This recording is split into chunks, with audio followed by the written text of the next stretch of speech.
No, Mr. Chairman, there's no additions. Thank you. Any additions to the agenda?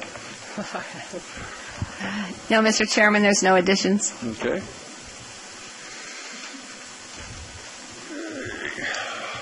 Council, would you read the items into record for a closed session? There are 5 items for closed session discussion. Conference with labor negotiator pursuant to Government Code Section 54957.6. The county negotiator is Adrian Caleb, and the employee organization is all units.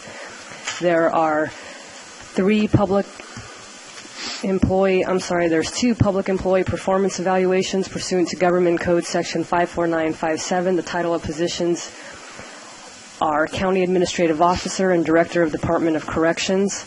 There's a public employment pursuant to Government Code 54957. The title of the positions is Veterans Services Officer. And there's 1 existing litigation matter pursuant to Government Code 54956.9, subsection D1, Madera County Farm Bureau versus the County of Madera. Thank you. Anything from the board? Anything from the public?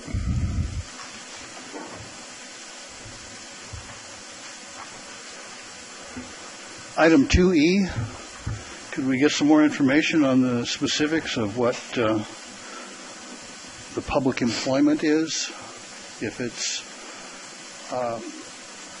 talking about what the job is going to consist of, or duties, or the salary, then it's not allowed in closed session. It has to be about a specific employee. If it's about a specific employee, you haven't created the position yet, so how can you already have somebody in mind that you're interviewing? I don't understand how that works.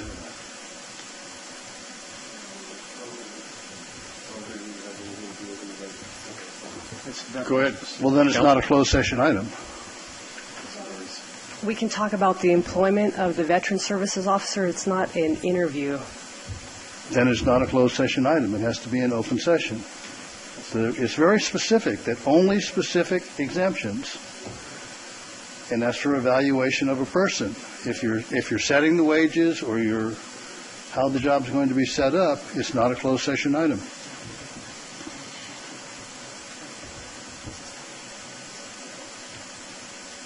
So it's not an appointment. There's a difference in the Government Code section between appointment and employment. We're not making an appointment. And evaluation is a different section as well. This is not agendized as an evaluation. How does it qualify for closed session then? Okay, I'll show you. Can we have a couple minutes? Sure. Okay. Maybe we should do this afterwards. Okay. We don't need to do this now. If he doesn't understand it, he needs to educate himself on it. This board has things to take care of. Okay. I think you do.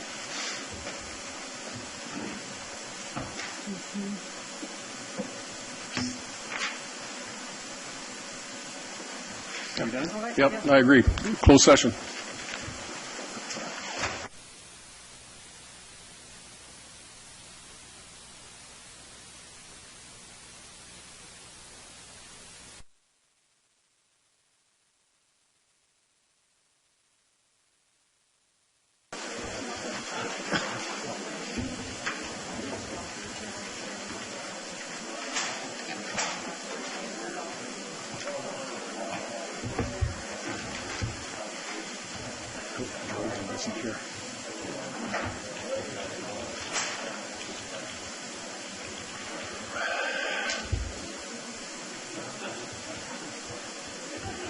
That's interesting.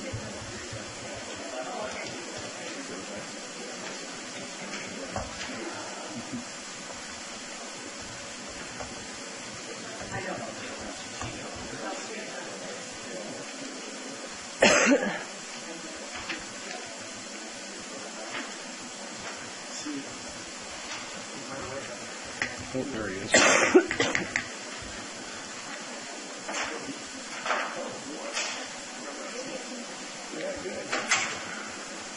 Okay.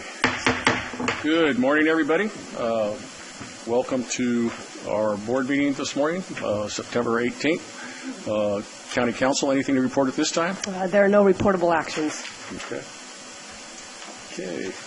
Could we have the invocation, please? And Who's doing the invocation? Pastor Bo Talk. Pastor Bo Talk again. Thank you. And then Matt, would you do the live presentation? Let us pray. Dear Lord, we're particularly thankful for the rain that you sent us over the weekend. We ask that would continue to fill up the dry soil and even down into the aquifer and all the reservoirs that we have. Thank you. And for whatever damage the wind caused in the crops or the harvest or anything else, Lord, we pray that you'll help mitigate some of that damage and get things cleaned up. And for the business today, we open our hearts and minds to you. We want your wisdom. We want your discernment. Whatever is a challenge, we'd be able to speak both sides honestly and straightforward so a decision can be made. And so for this particular day, Lord, even for the individual things of our own day that has already maybe stirred us, we lift all the things of our heart to you. You alone can provide the things that we need. In Jesus' name, amen. Amen. Anybody have anything to say about the people that passed away from the public board? I just got one. Miss Barbara Holte passed away last week and a half ago, I guess, probably. But she's a long-time resident of Norfolk, and she bought my Stage Top Antiques store when I was getting divorced and moving on. And she ran it for quite a few years, and she opened one down at Clovis, and it was very successful. So she had to serve a Saturday, and I couldn't go, but it was a great family, great lady. Anybody else? Okay.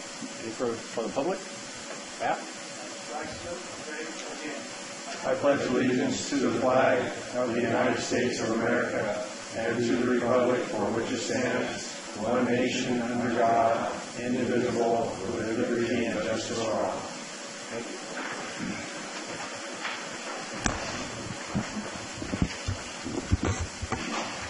Okay. Rhonda, public comments? Public comment. The first 15 minutes of each regular session is set aside for members of the public to comment on any item within the jurisdiction of the board, but not appearing on the agenda. Items presented under public comment may not be discussed or acted upon by the board at this time. For items appearing on the agenda, the public is invited to comment at the time the item is called for consideration by the board.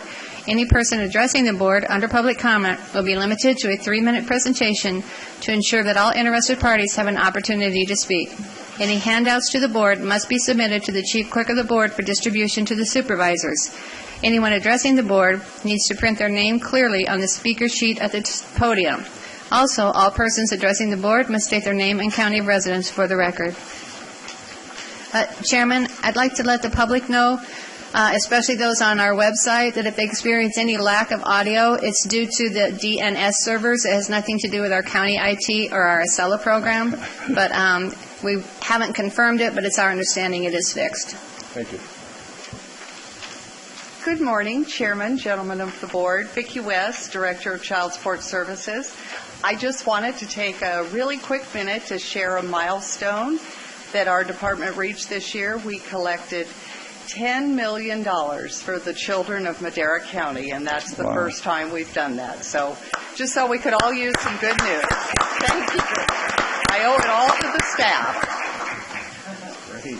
That's not good news to somebody, I bet. Yeah. Thank you, Tracy. Well, good morning. Tracy Kennedy, Madera County Treasurer Tax Collector, live in Madera. And the $10 million she collected, right through my office. Yeah. Anyway, I came to let everybody know tax bills are out. Tax bills are out. I think everybody got a copy of theirs. Yay. Might be too high.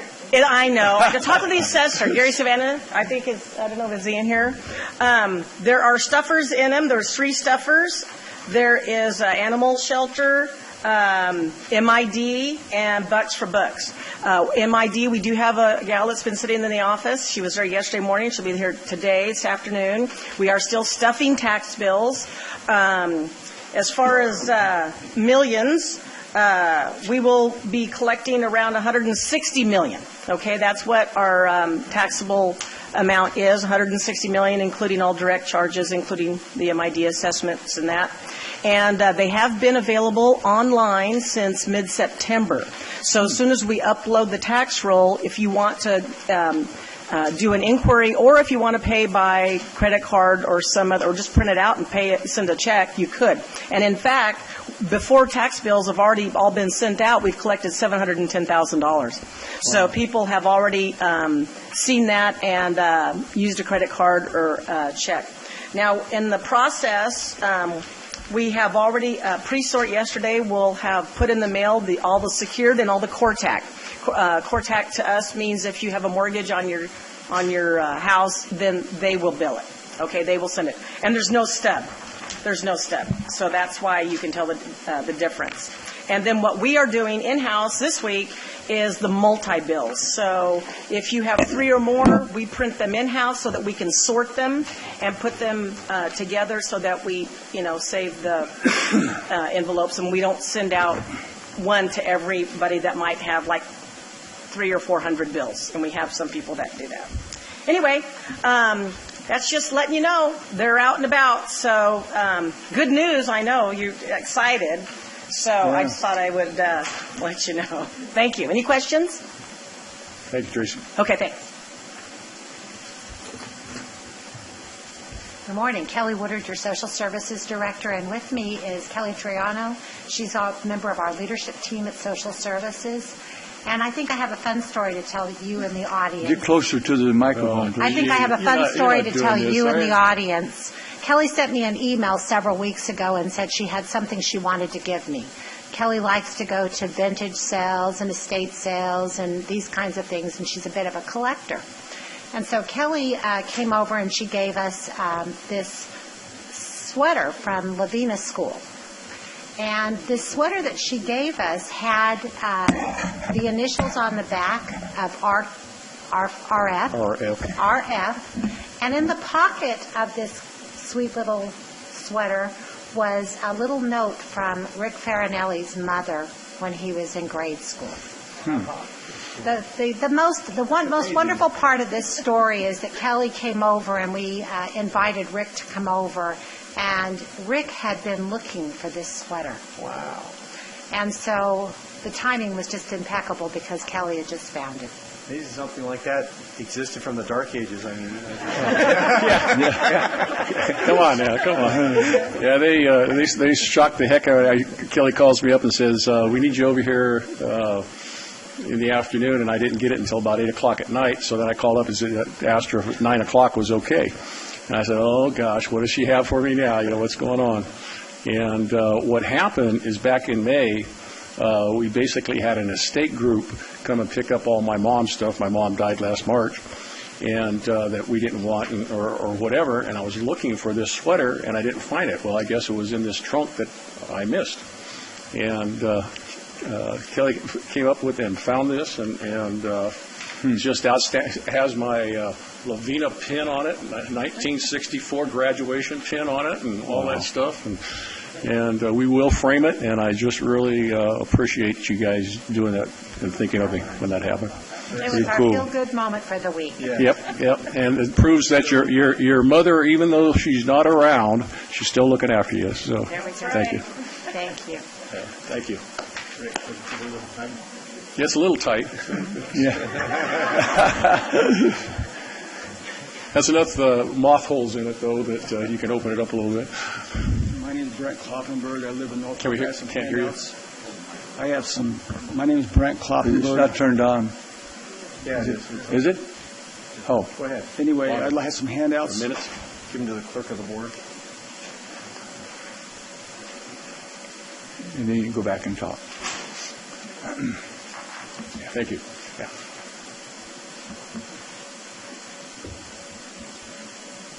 I'm here today because I have a couple of problems with animal control. First off, they're not sending out notices for a dog license renewal. That's the first thing.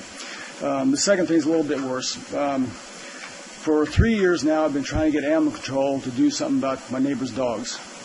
They have 4 dogs. They've actually come after my wife. They've come after my daughter. and in 2013 they killed our dog at our house. Animal control at that time said I had to have proof they were on the property, so I put in a surveillance system. I have about 30 videos from 2013 to today, and I have contacted animal control 27 times. Nothing happens. Kirsten Gross won't even return my phone calls.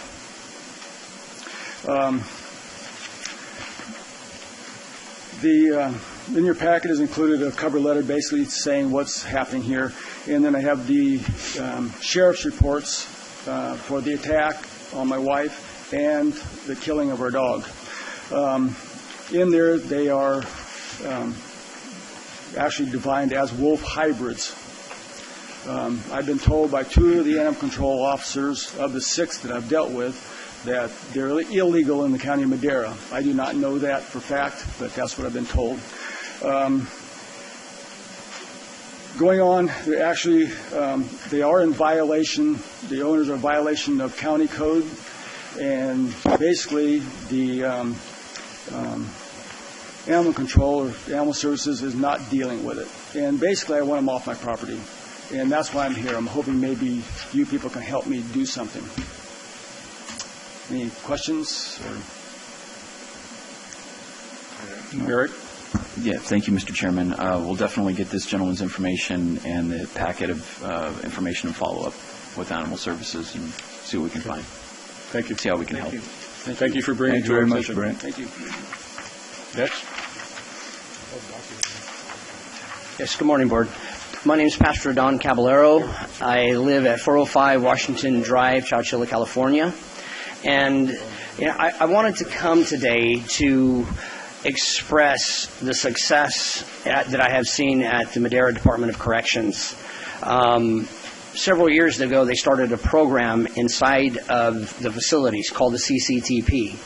And in this program, they have given inmates an opportunity to go through the 3-month intense program to learn skills such as anger management, parenting skills, money management, learning how to regulate your emotions, and it has been very, very successful. So successful is that about a year and a half ago, we decided to open up a transitional living home.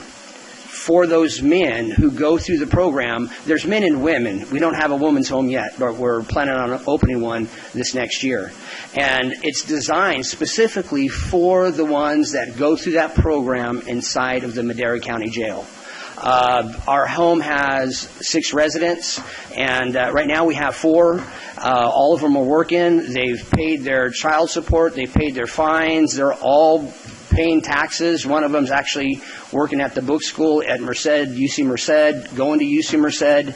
And we've had, I don't have the exact numbers, but approximately 23 come through our home since we've had it open, and we have had 3 who haven't committed or who haven't finished their commitment. So our numbers are really, really good. And it begins with the program that they have inside of the Madera County Jail. I'm also a program manager for another organization called ACE Overcomers, and we're a part of an association called the California Jail Program Managers Association. So I've had an opportunity to go to LA County, to go to San Bernardino County, Santa Barbara County, and we actually go to each one of these counties, and the county hosting it talks about the programs they have inside their county jails. And I can't tell you how many times, even as large as LA County is, and the resources that they have, they are amazed at what Madera County is doing. And they have asked me, they have asked other people who are involved in that program, what are you guys doing to be so successful? So I just wanted to come to express that, because I think a lot of times we see the negative. But I just want you to know that there's a lot of positives going on inside of Madera County Jail from the top to the bottom, and it's changing lives not only on the inside, but it's making a difference once they leave. So, any questions? I want to thank you for that report, and I agree with you. I've been out there several times with Chris and saw the workforce development working with, and I told at that time when I first came on, you'd go out there and you kind of like, I called it dead eyes. You'd have kind of like the people would have dead eyes. Yeah. But in these classes and stuff, they're basically sparkly. I mean, and they're looking for something else. Our problem in Madera County or the city of Madera is getting them a job after they go through all these classes, and that's really a shame. And I've been working with some of the industries. If you have tattoos, you have whatever. They kind of look the other way because of course it's related to gang activity and stuff like that. But if they meet these people, some way we can set it up to meet these people. And then the other thing you mentioned, the women, and I know Victory Outreach is working really hard to try to get. I don't know if they came up finally with a women's area or whatever. They have a men's area, but they don't have a women's area, and they've been working with CAPMC and different groups for that. So you might want to check with. They're really into helping ex-gang members and stuff like that too. And but they're really trying to get a woman's. And I know all the churches are in town trying to get a woman's area or a home, if you want to call it a home, so they can be redeveloped there. But thank you, and I appreciate your comments, and it sounds good. You're welcome. Thank you. Thank you, my friend. Welcome, Dave. Next. Gracious good morning to the supervisors. Thank you for having me. Richard Mann, 1501 West Paul, Fresno. I'm a teacher with Madera Unified for about 18 years. I've been a teacher 27 years. And the last 11 years, I've been at the Department of Corrections. So I'd like to address that board agenda item. As a civilian, I've had no safety issues and feel very comfortable working in the jail. And I also would work closely with the CCTP program, as Mr. Caballero just mentioned, and have noticed the changes, as you just mentioned, Supervisor Fernelli, that they're really learning finally to grow up. A lot of these, having raised teenagers, are kind of stuck in kind of early adolescence. They've had trauma or abuse, and they're stuck. And these programs are really helping them to really grow up past that and become adults. And I can see the change in my classes in education. I teach the HiSET, which used to be GED program. They're more participatory, more serious about wanting to get a high school education or equivalency and go on. And I am more able to challenge them. I also have gone to the CJPA, which is a state jail programs association, and visited other jails. And I have noticed as a civilian, generally a more relaxed security atmosphere at other jails. And I know Madera County as a civilian, I sometimes to the point of kind of being annoying because I can't take Post-its into the modules because their standards of security are higher than most other jails in other counties, even LA. And I feel very safe there because of that and able to do my job better.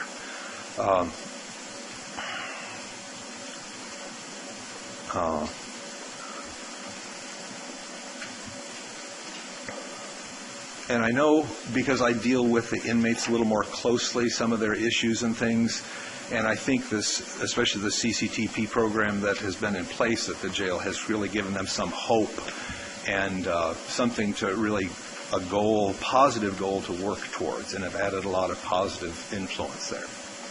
Thank you. Okay, any questions? Any questions? Thank you. Thank you. Thank you. Hey, Chris. Good morning, Board. How are you? Pretty good.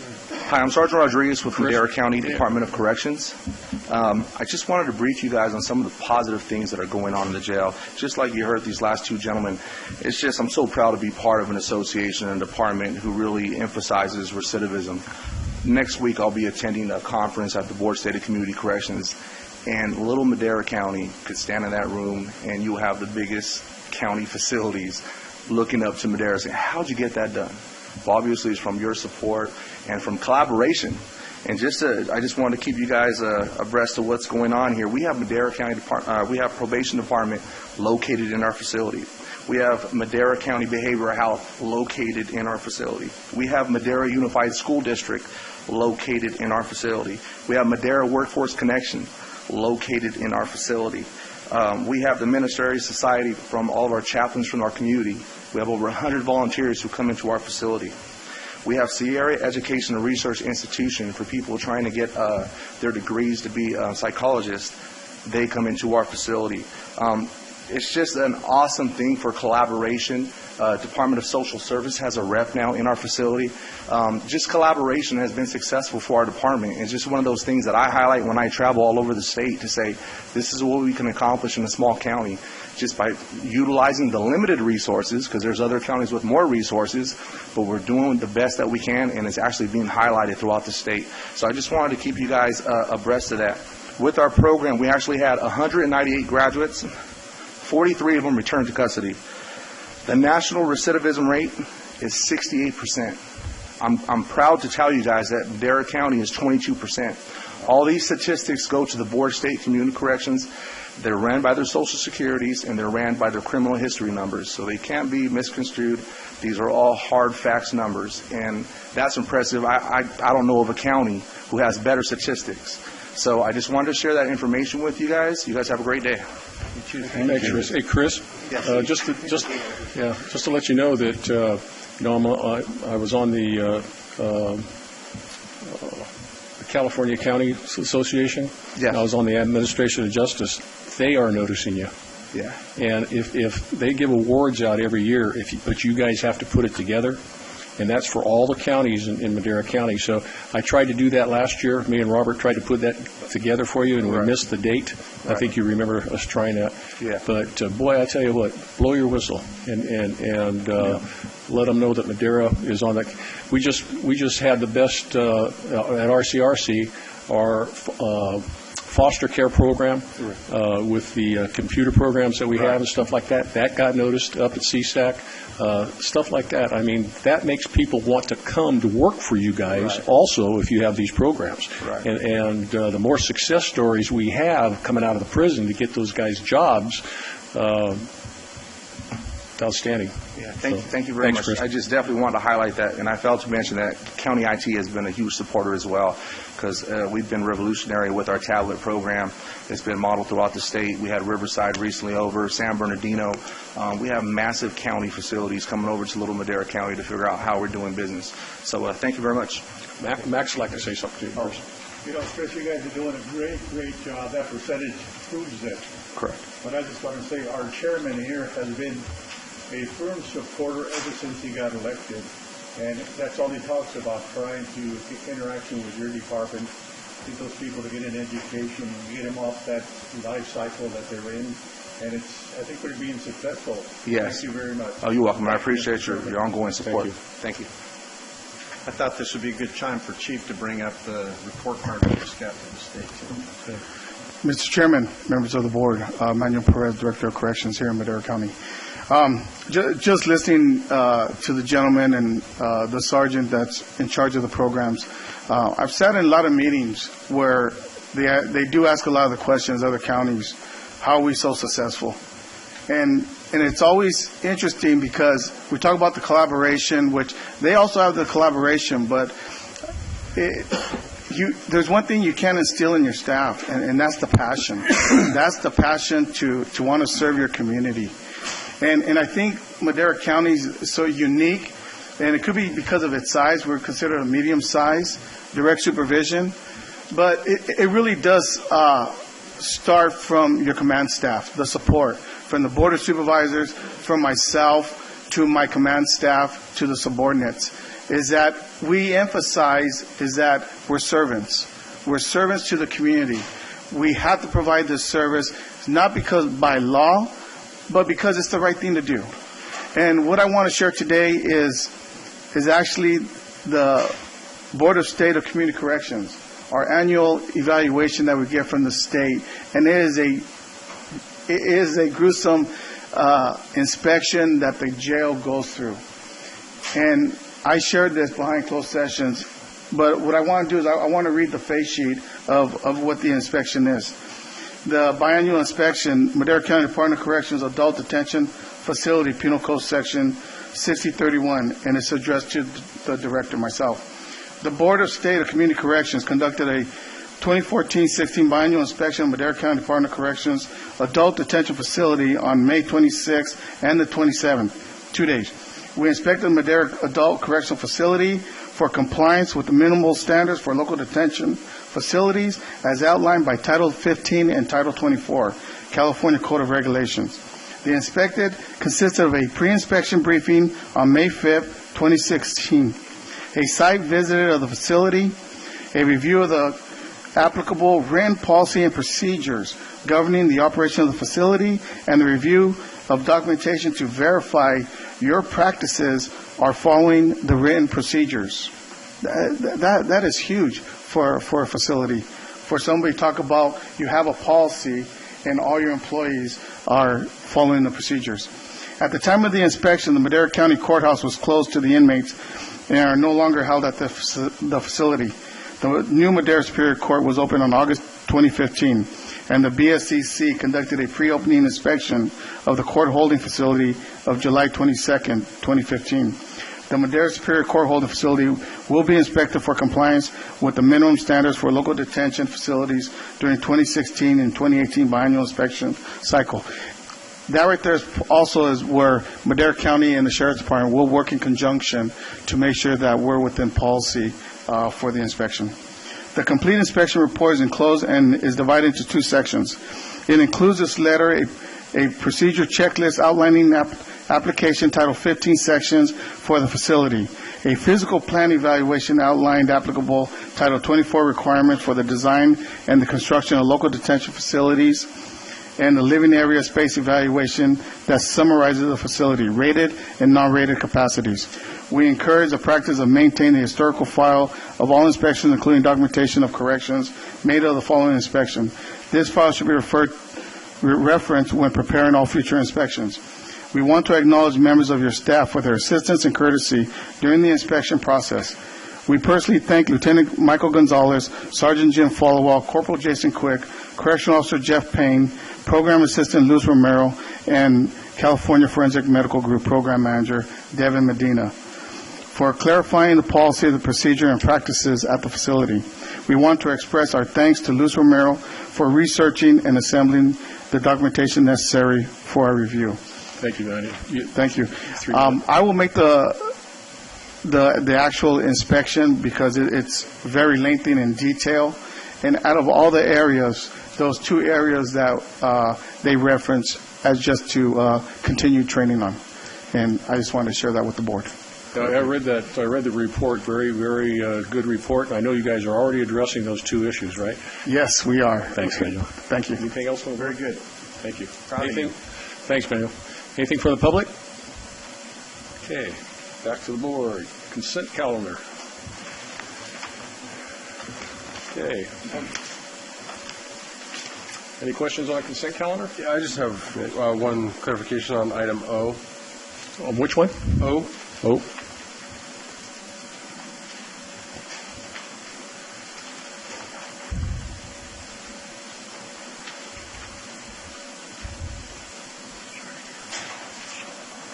I just want, I'm just assuming that it takes usually like a year to get the engine, but will there be a temporary station ready for that? If not, where's the engine going to go? Where? Just so we'll be able to timeline, it's going to be about 365 to 410 build days for the fire engine. It takes us another 30 to 60 days to put it in service. So we're It should. Okay, would we have a place to put it if it wasn't? It's somewhere near Highway 41 and Highway 50. Okay. This is an additional piece of Right. Right. I'm all for that. I just wanted to make sure if those timelines don't match up, if we had some place to put it. Yeah, we'll store it at probably the Rancho Station 19 or Rolling Hill Station 9, just depending on what's where at that point. That's all We'll find places for them. Yeah, I just wanted to make sure that we had a backup. We have some old stuff we can park outside. Yeah, because I know that we couldn't buy some other engines because we didn't have places to house them. if they were too big. When was that? The ladder truck. Oh, the ladder truck, yeah, but we ordered those. Yeah, I just wanted to make sure that we had played so that we were... Yep. Yeah. Mr. Chairman? Yes. Supervisor Wheeler, if it's okay, while Matt's here, if he could show the bring dual it up. logo. Yeah, he was just going to bring it up. Oh, sorry. Yeah. Paul? Oh, I've got to look at, I got a whole bunch of things here, so which one is it here? Which one is it? I think it's Like in Nathan. And since you're up there, Matt, I just wrote down, it's a great logo, and we need to show it off, so show it off, buddy. Okay, yeah, I'll just go through this real quick. The Madera County Fire Department is requesting to change the current department logo to reflect the cooperative agreement between Madera County and CAL FIRE. The logo is known as a dual logo and would be used on the fire apparatus and printed material. It symbolizes the commitment and value to our county-state partnership over 88 years and signifies our firefighters' dedication to the community. Lastly, the logo demonstrates to the citizens of Madera County the economic of scale that comes with a cooperative fire protection with CAL FIRE. So our neighbors across the street, they use a dual logo. They switched a year or two ago. Napa County is another cooperative fire protection agreement. They utilize a dual logo. County of San Luis, City of Pismo Beach, and San Diego County Fire Authority. I had to throw that one in for Chief Allen. And San Mateo County. And I just want to show you some examples. And here's ours. Ours overlays a little more onto the CAL FIRE patch just because I wanted to tie the lines in together. So that's good. It looks better than all the other ones put together. That's because it says Madera County on it. Even San Diego. Oh. And so people don't know that we've had that contract since 1928 with CAL FIRE, the longest in the state. Yep. So, very complimentary. I like it. It is. Thank you. Thank you. Very good. Thank you. Thank you, Matt. Anything else from the board? Yeah.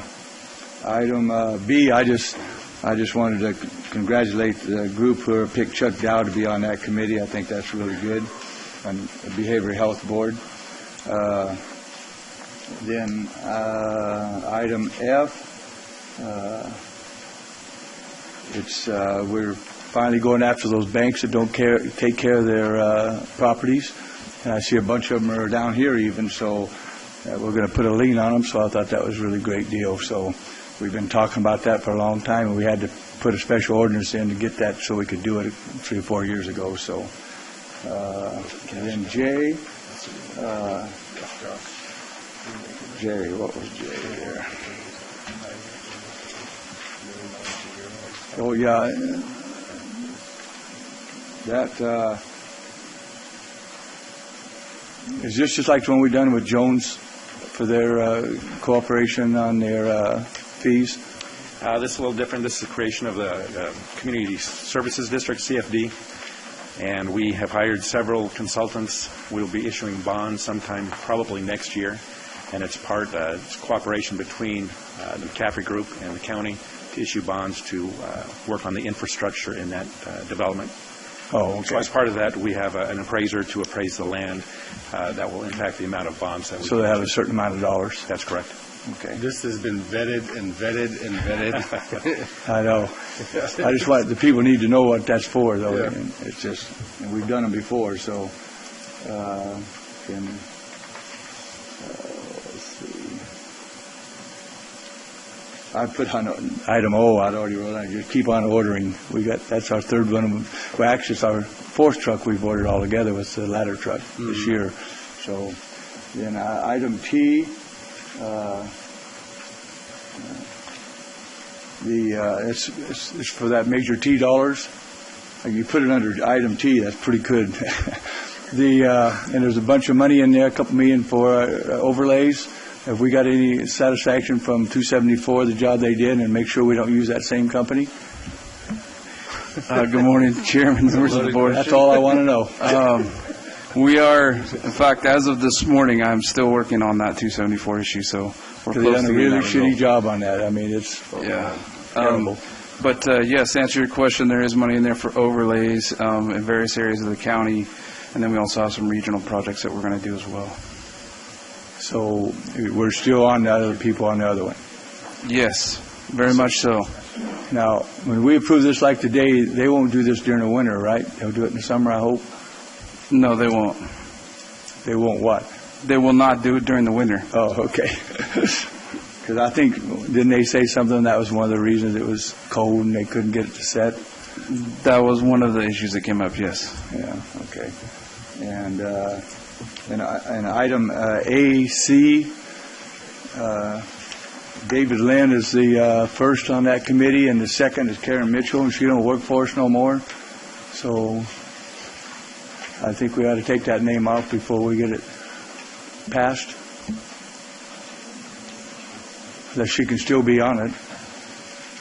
Thank you. Kelly Woodard, your Social Services Director. As you know, I bring this before your board every year on behalf of the Office of C.C. Massetti, so I will ask them to take those two. Yeah. So it would, what the ones you just mentioned was Karen Mitchell? Yeah. And the other one?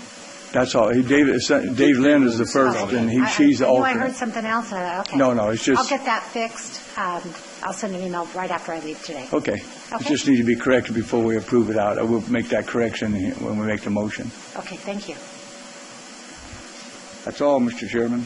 Okay, I have one item I, and that's for the corrections again on the education tablet. Can you explain that a little bit, Manuel? Just 2 seconds. I think you guys need to blow your whistle on that one too, or Mr. Gonzalez, or whoever, Mr. King, or Mr. King. Good morning, Mr. Chairman, Board of Supervisors. Jail right now. I just want to know. Wait, what's going on here? All the corrections.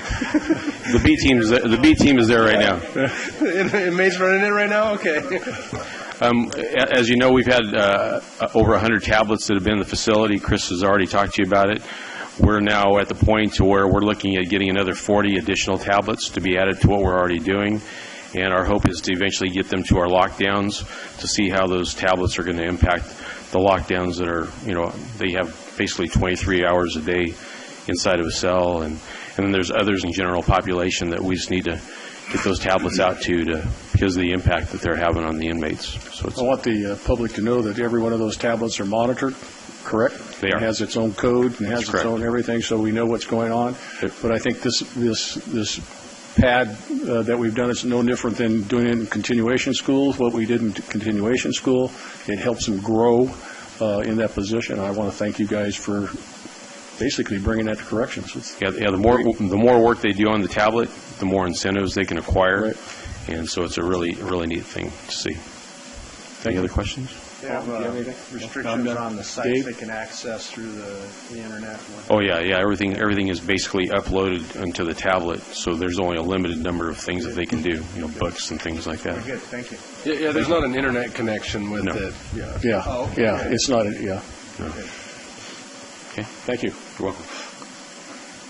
Anything more from the board? To the public? Consent calendar? Yes, sir.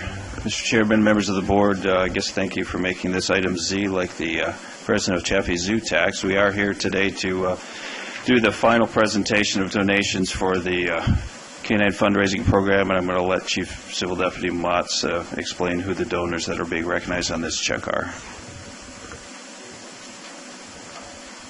Morning, Chairman Farinelli, members of the board. Chief Civil Deputy Motz, Madera County Sheriff's Office. I'm also the president of the Madera County Deputy Sheriff's Association. In March of 2016, in collaboration with Sheriff Varney, the Madera County Deputy Sheriff's Association started a fundraising program with a vision to revitalize our Sheriff's Canine program that was once in the past very successful and well-utilized program. We felt the successful canine program was not only a much-needed resource tool for our deputies as it pertains to assisting the Sheriff's Office in investigations, searches, and suspect apprehensions, but also a huge benefit to the citizens of Madera County as it pertains to providing enhanced public safety as a whole. Not to mention the fact that just the mere presence of a canine dog provides officer safety to not only the canine handler, but the rest of the deputies on that given shift. When the DSA and Sheriff Varney began discussing the idea and our vision, we wanted to be able to raise enough funds to purchase the 2 canine dogs and also able to fund the training as well as purchase all the required equipment to maintain a successful canine program. Our thought was to have one canine unit in the Valley Patrol area and one canine unit in the Mountain Patrol area of Madera County. With that thought in mind, our goal was to raise approximately $36,000 to make this all happen. We had no idea that we would get the kind of support and what we received from not only the public, but some private organizations as well. Today, we are pleased to report to the board that since March of 2016, with the combination of donations made to the DSA and donations made directly to the Sheriff's Canine Program, we have successfully raised over $104,000. Oh, wow.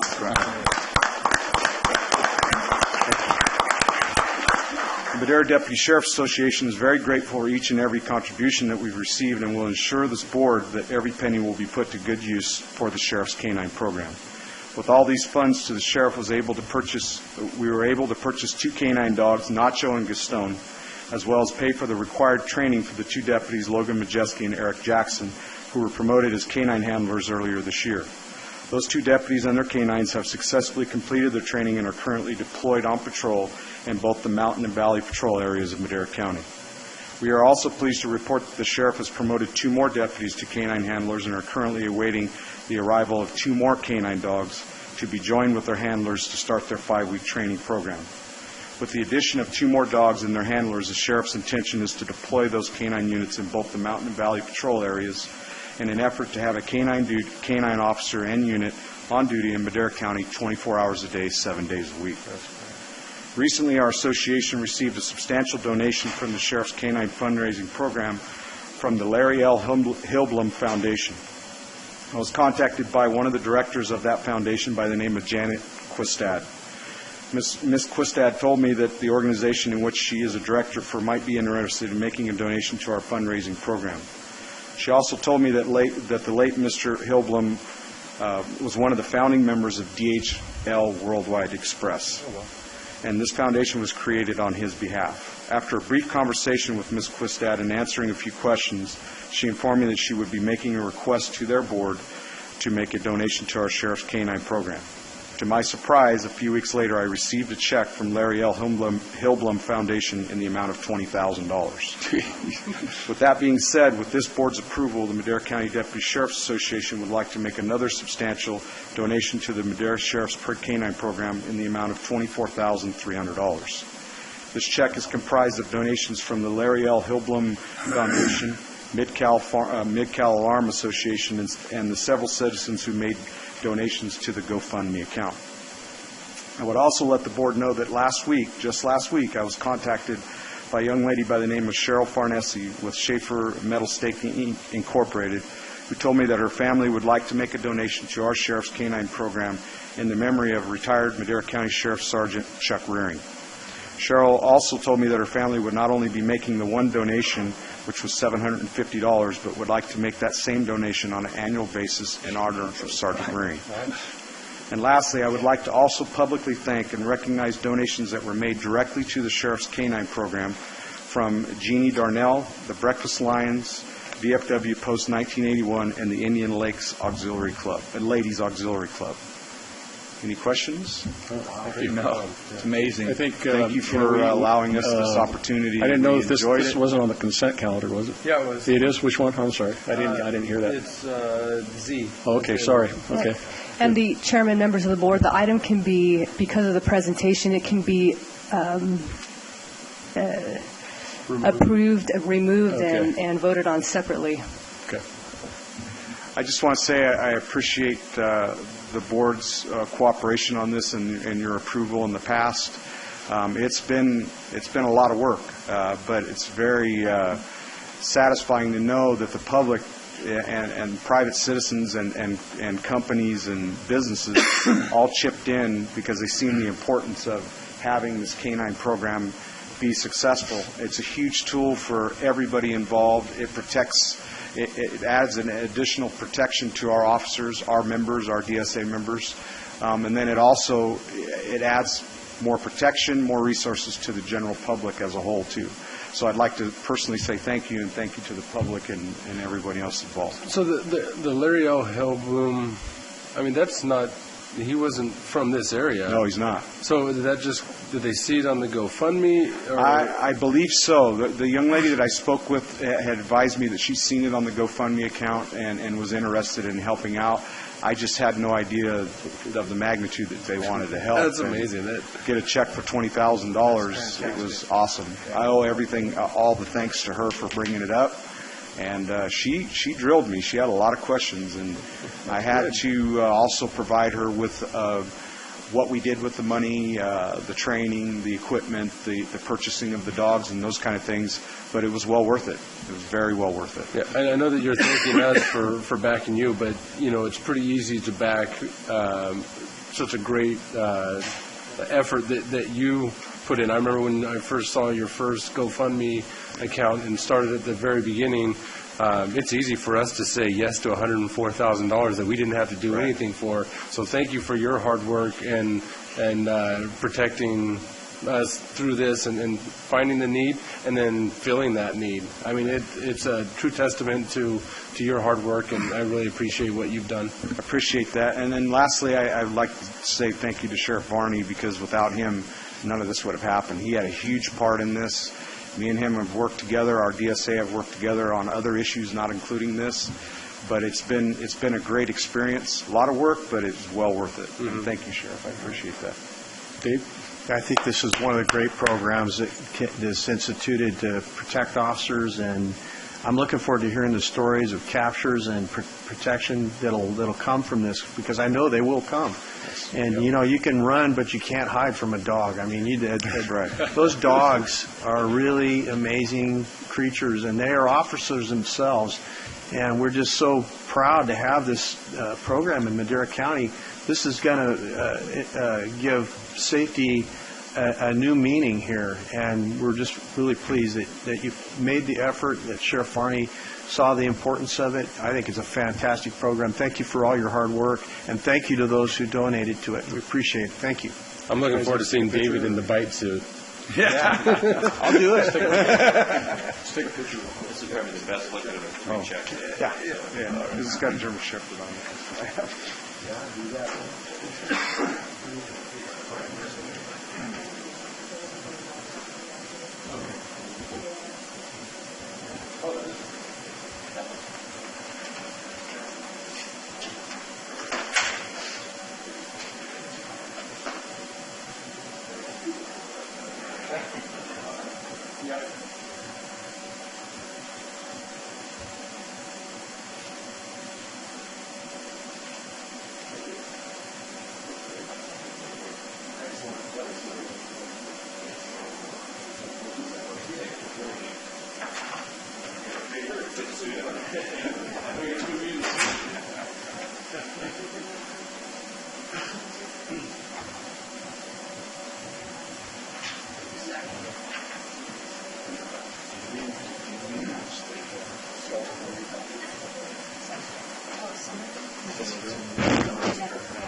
We'll do the hearing next. Do I need to move to full Z?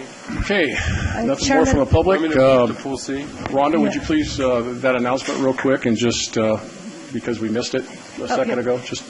Sure. And Chairman, just to clarify, members of the board, I want to make sure it's not an error on item Z. It says $25,365, and the check says $24,300. That's not the actual check, right? Good question. Huh? Just to make the motion correct. Just for clarification purposes, the $24,300 was from the Madera County Deputy Sheriff's Association. Right. The additional funds were for private donations that were made directly to the Sheriff's K-9 program. So we wanted to recognize the both. So that's okay. Thank you. You're welcome.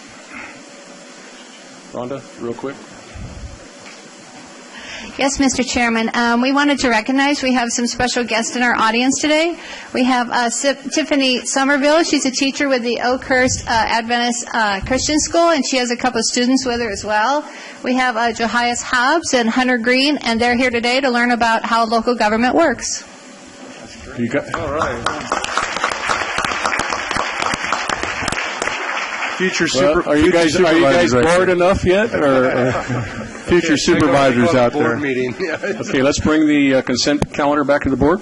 I need a motion. I'll move to approve. Do we need to break With one that out? correction. No. Okay. With the what? correction. With the correction on item AC, taking out Karen Mitchell's name. Oh, yes, thank Karen you. Mitchell's Right. name. Okay. I'll second that. Okay, I have a first and a second. First from Dave, second from Tom. Call for the vote. Supervisor Rogers? Yes. Supervisor Wheeler? Yes. Supervisor Rodriguez? Yes. Supervisor Frazier? Yes. Supervisor Farinelli? Yes. Vote passes 5-0. Okay, we're going to take a 5-minute break and then come back to the hearing.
Okay, let's get back on the road. Real quick, we have a young man that wants to ask us a question. He didn't get to ask it in public, in the public part. So would you please come up and ask us a question if you'd like? One of the students. Come on up. So, Chairman, just to clarify, you're going back to public comment? What's that? You're going back to public comment? I'm going back to public comment for 1 minute. He didn't know that he was supposed to be able, was able to ask a question. And what time we do it, so. And what time, so he missed it. And I want to hear what he has to say.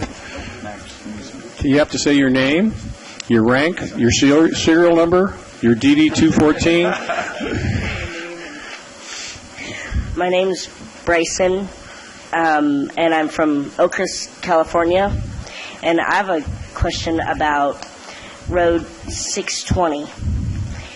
We used to live up there. We've moved now, but that road was always so rough and rigid, and half of it's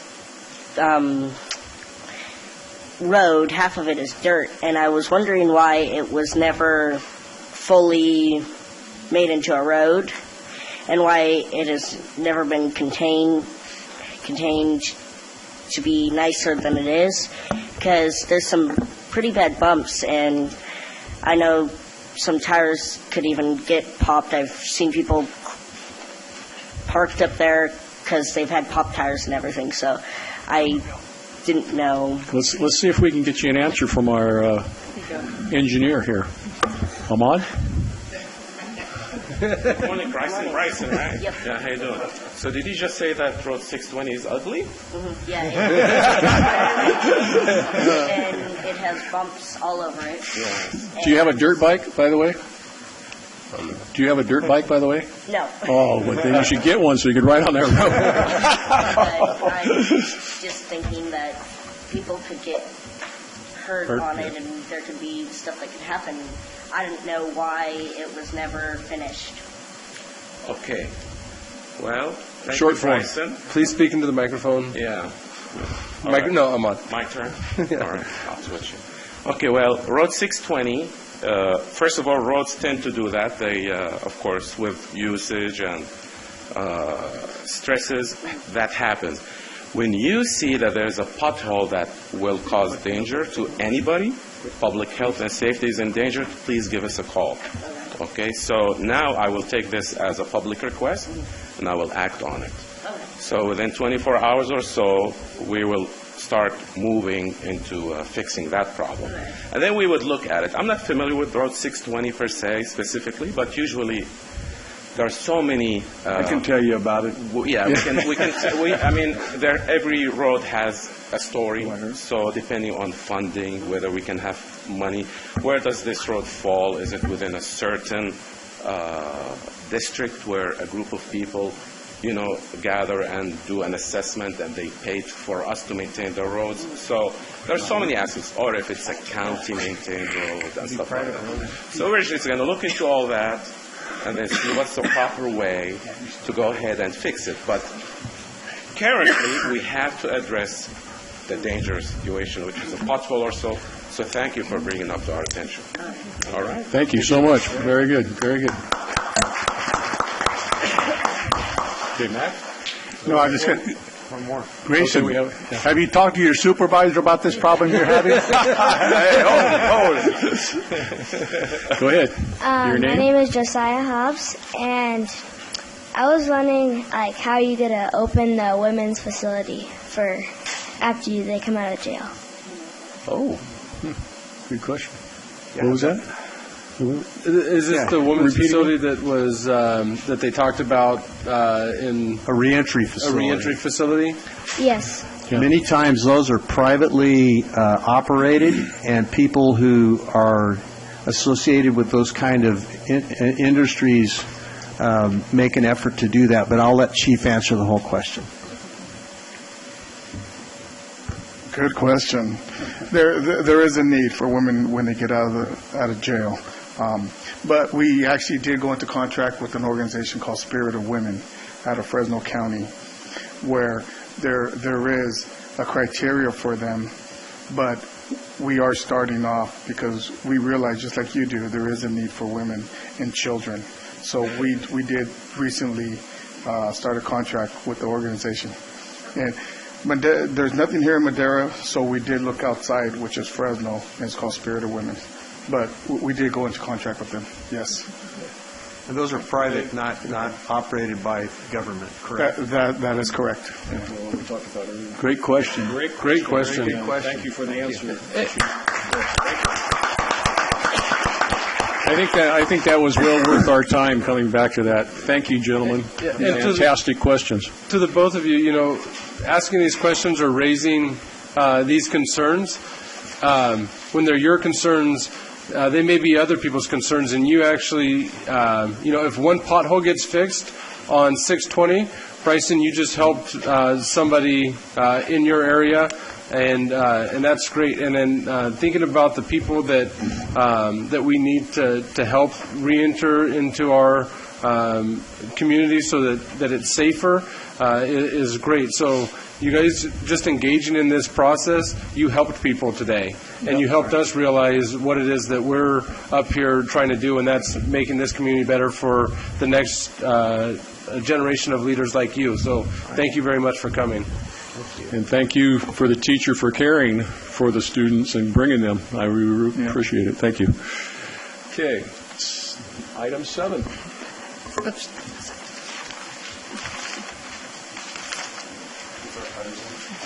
Item 7, County Administration Department. Public hearing for consideration of the following actions regarding the proposed public safety sales tax measure. 4 votes required. 1, discussion and consideration of approval of a resolution approving the expenditure plan for a proposed public safety transactions and use tax of 1% for the unincorporated area as required by the provisions of the laws of the state of California. 2, discussion and consideration of approval of an ordinance of the County of Madera adding Chapter 3.18 to Title 3, Revenue and Finance of the Madera County Municipal Code, imposing a 1% transactions and use tax, public safety sales tax measure to be administered by the California State Board of Equalization. 3, discussion and consideration of approval of a resolution calling for and giving notice of the holding of a special municipal election to be held on March 7, 2017, to present to voters in the unincorporated area of Madera County a specific use tax measure for public safety to levy and transactions and use tax of 1% as required by the provisions of the laws of the state of California. Good morning, Chair Farinelli and members of the board. My name is Georgina Vivian. I'm president of VRPA Technologies. We were retained by the county to work with your staff to develop the expenditure plan and all of the other ancillary processes related to this new public safety sales tax in Madera County, the unincorporated area of Madera County. What I'd like to do is just take you through a brief presentation with some historical information as well as what we found during our public education process, and then answer any questions you might have. Oh, there we go. So my presentation will cover what the measure program is, the measure projects that will be funded by the 1-cent sales tax, the measure proceeds versus project costs. Of course, they have to match. The public education process, what we've learned, items for your consideration and approval, and then next steps and questions. So the measure is a specific use tax. It requires a supermajority, as you know, of voters of approximately 67% approval. It will be on the March 2017 ballot. The sales tax proceeds can only be allocated by the county to public safety projects. Cannot be allocated, has to be in a separate fund, and those funds can only be allocated to the public safety projects that are included in the approved expenditure plan. The sales tax funds can also not supplement, or they can only supplement and not replace any of your existing funding that goes toward public safety within Madera County. We are looking at a 1-cent sales tax increase. We looked at a half cent, but of course it was not going to provide the enhanced services both in terms of fire protection and the Sheriff's Department that would have been necessary.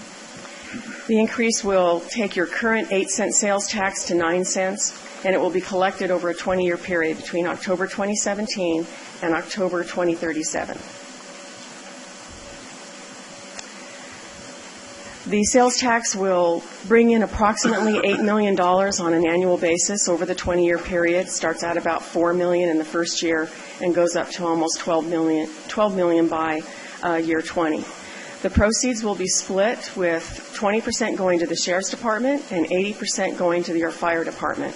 And that's something that was negotiated or at least discussed at the ad hoc committee meeting.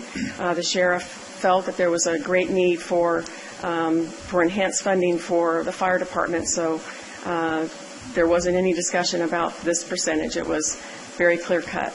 A maximum of 1% of the proceeds will be used to administer the tax. Yeah, it was agreed to by everybody right. in the committee. Right, at the ad hoc committee. As you know, we did do a preliminary poll in March of this year. You've seen this before.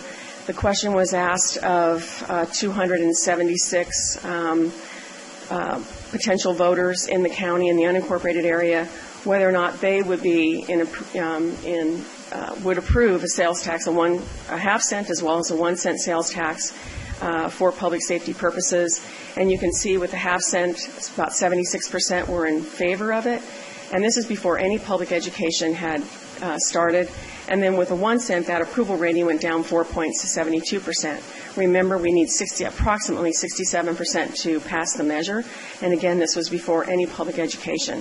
And there is a 3% error with respect to the polls. So we are in good shape, at least we were in March of this year. Yeah. In terms of the administration, as I mentioned, there will be a maximum of 1% of the sales tax that will be allocated to administrative functions. Some of those include forming and staffing the Citizens Oversight Committee, which is a requirement of this measure. Annual audits that have to be prepared by certified firms, and then you're going to need to have your staff update the expenditure plan and amend the expenditure plan to reflect the actual funds that are coming in from the sales tax. Right now, we've assumed that the sales tax will grow approximately 4% a year. That could be different 10 years from now. It could be at 5%, which means we need to look at additional projects, or it could be less than 4%, which means we need to keep track and make sure we're not going to overspend by the time the measure is complete. With respect to those projects, the Madera County Fire Department will receive the following projects as a result of this measure. Improve firefighting, of course, throughout the county. We're looking at a new station and 1 new engine in North Fork, Bass Lake, and North Madera County in the Chowchilla-Fairmead area. That includes the firefighter personnel as well as a new fire engine at each one of those 3 stations. We're also looking at 2 new firefighters at each of the 5 existing stations, and those include Madera Valley, Madera Acres, Rolling Hills, Oakhurst, and the Bonadeli Rancho stations.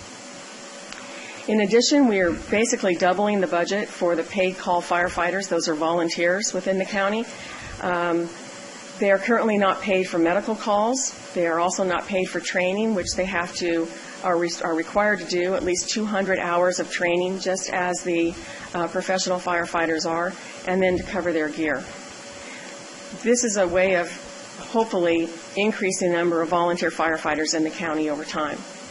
If there is additional funding, then we have a provision in there that funds can be used for supportive projects, services, and programs related to these particular improvements that will be provided by the measure. With respect to the Sheriff's Department, we are looking at sheriff's services enhancing throughout the county. We're looking at 9 new Madera sheriff deputies, and we're also looking, if additional funding is provided through the measure, supportive projects, services, and programs as well. There is one of these tables for every year of the measure. Basically, there are 21 of them because we're starting with a 9-month period and we're ending with a 3-month period at the end of the measure. So there's one of these tables for each year of the measure. It identifies the funds that are coming in, the administrative costs, what the costs will be for the services that I just outlined, and then what the carryover will be. In years 1, 2, and 3, we will be bringing on each of the new stations. In years 4 and 5, we will have approximately 8 new firefighters at 4 of the existing stations, and we will have 8 sheriff's deputies. By the time we get to year 6, we have the entire program covered with the 3 new stations, 3 new engines, The PCF's covered, the Sheriff's Department covered, and all of the 10 new firefighters at the 5 existing stations. You can see in year 21, we still have funds on the table of about $251,000. With respect to the public education process, there were a number of people who were involved in getting the word out about and educating the public about this measure.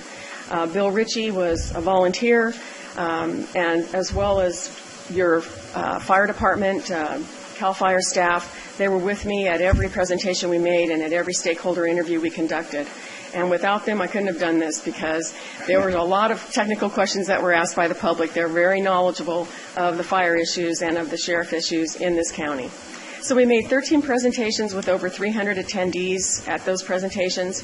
Those were made to the Chambers of Commerce, the real estate organizations, the Tea Party organizations, 2 of those types of meetings, which were very, I thought, productive. Town hall meetings, we have another one coming up next month. Stakeholder interviews were also conducted with 12 stakeholders that we sat down and met with, received a lot of great information from them. We also prepared a web page through the county's website, all of the project materials, the expenditure plan, the handouts that we had, the schedule that we had for these presentations and interviews and meetings were all in there. So a lot of information for the public to go to. And then there were other media and educational materials that were also provided, newspaper inserts, flyers, and we had a banner on the Sierra Online website referring them to our webpage. So as mentioned, there are 3 items for your consideration today. The final expenditure plan and its resolution. I'm not going to go into detail about that because I'm sure others will. The public safety sales tax ordinance. This would be the first reading of that ordinance with the next reading at your next meeting on November 1st. A resolution calling for and giving notice of of the holding of a special municipal election. As I mentioned, that will be in March 7th of 2017, should you decide to place it on the ballot. Some of the next steps and questions, of course, that I'll answer, if you have any, continue to educate the public at presentations and at work with the stakeholders, and continue to receive feedback from the public as we're requested to do so. With that, I'll answer any questions you might have. Tom? Yeah, thank you. I don't even know where to start to thank Georgina and Bill on this, and CAL FIRE. They have really reached out and talked to many people, came to a couple of my town halls, and she said that we were in good shape in March. I think we're in better shape now with their presentations and stuff that they've given to all the public. Some of the things that I pushed for, and Brett and I were on that committee, was try to increase our volunteer firemen. And I'd like to, Bill is getting up there, I'd like to have him give a little talk on history of what's happened in Madera County on our fire department too. But we used to have over 300 volunteer firemen, and with all the new regulations and what have you, we have less than 120, and I think 100 of them are 70 years old. So it's very, very minute out there, and we need to be able to do this, to be able to fund them for all their calls, for all their training, for all their clothing and stuff they have to have. It's thousands of dollars. And young people nowadays, with the way the economy and everything is, you can't just volunteer that much time and dollars to take away from your family. So we got to help supplement that to get them back in our deal.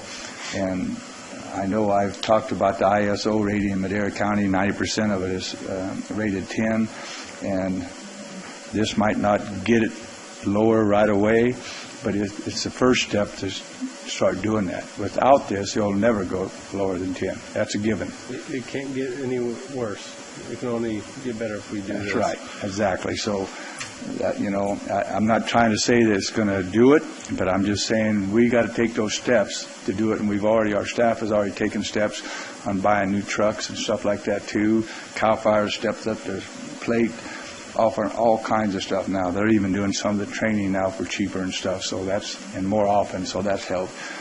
I think it's because we're all working together.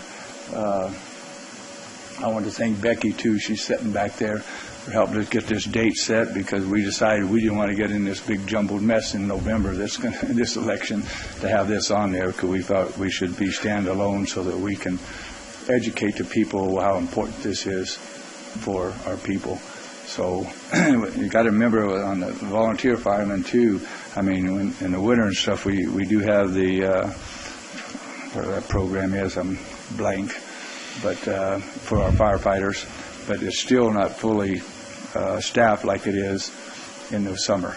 So when we have medicals, when you're having a heart attack, some of these places in Madera County, and we haven't got volunteers to get out there and get them to help you, that's a big hit too. So it's just not only fires, it's the medical that's really important. So I think that's all I have right now, except I just can't thank you guys enough, you and Bill and CAL FIRE, for what you've done to get where we are today. Brett? I'll echo that too. The professionalism, being able to see all of this and learn about this. I really appreciate the board putting me on this ad hoc committee too, to take a look at this. But we look at before you get onto these kinds of things and get to see what they are, you do have somewhat of a false sense of security as just a private citizen that when you dial 911, a fire engine is going to come or a deputy sheriff is going to come, and until you look at it and see how minimal our staffing levels are on both sides, then you start to get worried about your own protection, your family's protection, your neighbor's protection. I hate using scare tactics, so I'm not going to. But there is times that I have friends in CAL FIRE that live out in Bonadeli Ranchos, and he's a captain in the city of Madera. And Danny's not a captain. I think I just gave him a pay increase. Sorry, Danny, saying I know he went out somewhere else, but he called me and said, "Don't get in an accident on your way home because no one's going to come to get you because we don't have any coverage there right now. They're either supporting somewhere else." And so, not doing anything is not an option. And we looked with Eric and I. We looked at our budget, how do we get here, and we can't find the $8 million a year to get to here. And so this is the way that we have to do it. And I think we set into place that it's a specific tax, which was important to both, or to the ad hoc committee and everybody in there. It may take more to get passed, but we know it's going to go to the one place. There's a sunset on it. It goes out 20 years. It's a long sunset, but it needs to be there. I think something to point out. I've heard there's no new stations on the valley floor other than up in Chowchilla, but we have 2 new stations coming online because of the development out there. So, and those will be fully staffed. So there's already going to be that coverage from the private sector that's coming in. We do focus a lot on the fire aspect of it because that's where our greatest need is. But to add 9 extra deputies is going to be huge in terms of both response times on the valley floor and very importantly is officer safety. A lot of times these guys are going on very, very wild calls, and they're just by themselves if they can't get somebody else over there. And if there's a call on the valley floor up in Chowchilla, we're leaving all the ranchos and southeastern Madera County completely naked, as it were. So, these are having those extra 9 deputies creates a lot more safety both in the foothills and mountain area as well as the valley floor. And I think that's something that's very important to keep pushing out there because of the need of fire, it sometimes gets overshadowed. But this is, and talking with the sheriff, he said this is what we need. And it's a credit to him, too, because a lot of times when it gets into these things, individuals will just want to take and get as much. And because Jay is such a popular sheriff, he could have gotten anything he wanted, but he saw the need. And so it's a credit to his character that he said, no, CAL FIRE needs the lion's share of this. I wish everyone would do that. Just real quick, at our town hall meeting, a guy got up actually and said that he wanted to thank the sheriff for stepping up. He says if the sheriff is that great to step up and say, hey, look, I don't need 50% of it. We got to look for the public safety other than us. And they thanked him for that. Yeah, so, and not being on that same line. Yeah, not being selfish and just trying to pat his own. So he needs to be recognized for that. But one thing I wanted to bring up in the supplanting or not supplanting. No, what happens if, say, there's another huge economic downturn, like in 2007, and we have to cut? And it's not because we're doing it just because we have this new funding stream, but we have to cut. Are we not able to in those circumstances? Well, I think if there are reasons and you can justify why you have to cut your existing services, I think you can make those, but you cannot use these sales taxes to backfill those. So they still have to create the positions that they're saying they do in the expenditure plan. Yes. But we still have control over our levels, because we can't just keep. If we can't afford it, we can't afford it on the other side, even though we have this. I just want to make sure that we still have that ability.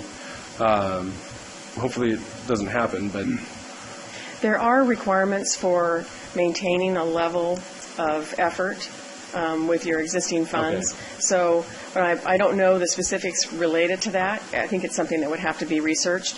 But again, if there's good cause, you don't have the funds available through your general fund to allocate for services, I think you need to make that case with the state. These funds cannot replace and backfill those funds. I wanted everybody to know how hard it is to do that. I mean, we can't just pull it away. Right. We have to make a big case about it. So important. I thought that was a good point to make. And again, thank you to the team, Bill, Georgina, Tom,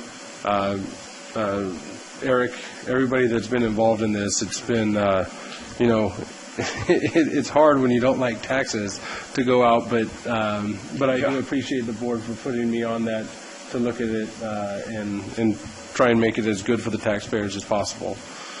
Dave? Yeah, I just want to say before any government entity considers raising a tax or putting out a tax on the public, you must first ask yourself the question: have I been fiscally prudent with the funds I do have now, and am I doing the right things with what I have? And I've searched my soul there, and I can truthfully say that since we've come on the board and evaluated this, since 2011, we've reduced we had a deficit at that time of about $12 million. We reduced that deficit. We've closed that gap. We are now sound. We have an A+ rating with Standard & Poor's. We are lean as a institution, and we've looked at that across the board. We've sold surplus property. We've done what it takes to be fiscally prudent in our actions. And I would say that there is no other way to increase the protection that we're offering the public, that we want to give to the public. There's no other way to increase the protection than this measure. And I would say that as a last resort is the only way to do this. And we could have status quo, or we can increase the protection to the public.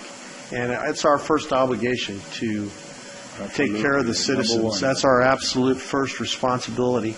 So I believe this is a responsible thing to do. It's not government just deciding we want more money. This is not to supplant what is there now. It's to augment. It's to supplement and make it better than it is now.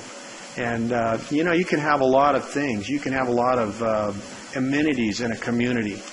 But if a community isn't safe to live in, it's not worth living in. And that's a reality. And we, with fire protection as well as the sheriff's protection, I would say definitely we need to move forward in this. Max? Virginia, thank you for all the work and everybody else that's involved. it's like going to war. All you have to do is look up there towards the mountains, the Sierra Nevada, and you can tell the need is there. If we don't do it, things are going to get worse and worse and worse. And we have to provide the funding for the Sheriff's Department, of course, and the Fire Department. They're shorthanded, we all know that, but the point is the need is there. And if the people don't approve this proposal, then the people are going to suffer because we're not going to have the equipment and the personnel to take care of their needs. This war is already starting up there. You're going to see some catastrophes up there, even with the increase in fire engines and personnel. Folks, we're heading to a catastrophe up there. All you have to do is take a ride up to Bass Lake, Shaver, towards Wishon, and you'll see what is happening up there. The forests up there are devastated. They are. And so this is a non-brainer. I mean, we have to pass this. We have to. As far as what happens if we go into recession, well, folks, it's a sales tax. And in a recession, people buy less, so the sales tax amount will be less accordingly. So we don't have to worry about that. But this sales tax should go on for 20 years because the need is going to be there. It's not going to be next year, 5, 10, 20 years from now. Right. And in 20 years, we're going to be gone, of course, but the new board will have to extend this. It's going to have to be a permanent thing because the need is there and it's so great. Sheriff Department, Fire Department, those are elements that we as elected have to provide. We have to. That's the main thing we're up here for, protection of our society. Thank you, Mr. Chairman. Thank you. Public?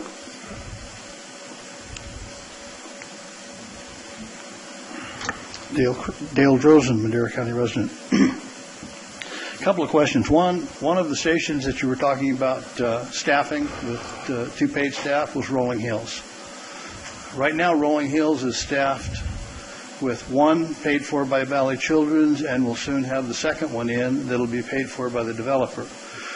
And those staff will move to a new station when the developer gets around to building it. I think it's after they've built 1,000 homes. According to this, you're going to put an engine and 2 staff in there. Am I reading that correctly?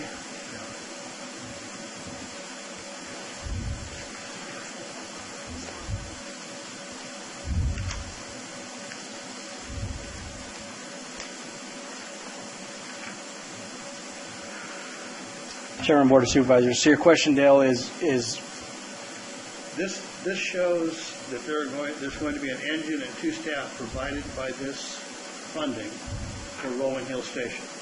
Correct. Is that true? Yes, the Gunner Ranch development is required for some staffing. This will help the county with additional staffing there, and then the Riverstone project will have their own staffing for their own fire engines. So two different fire engines and different staffing. Yep. But out of the same.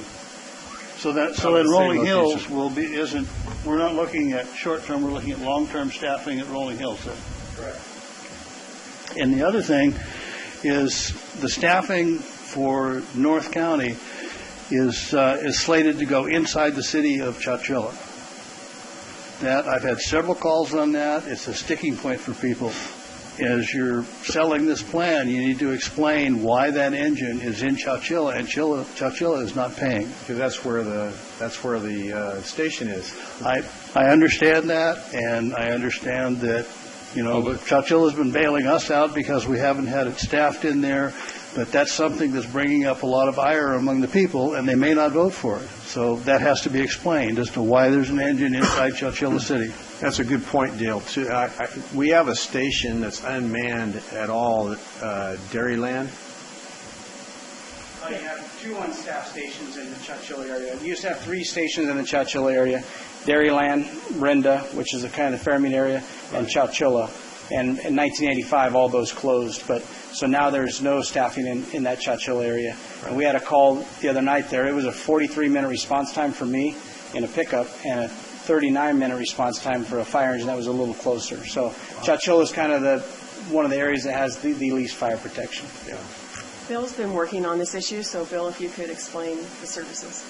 Mr. Chairman and board members, as the ad hoc committees met for the last several months and we proposed our spending plan and devised it, the 3 added staff stations that we chose in that committee were the areas that were most critically underserved in terms of prolonged response time and relying on a dwindling number of paid call firefighters, as well as the call volume. There are many communities that have expressed, well, why aren't we getting a new fire engine or a new station as well as like the other communities? And I have to say that these are very difficult choices because this plan is neither a Band-Aid, it's more than a Band-Aid, but it's not a comprehensive plan.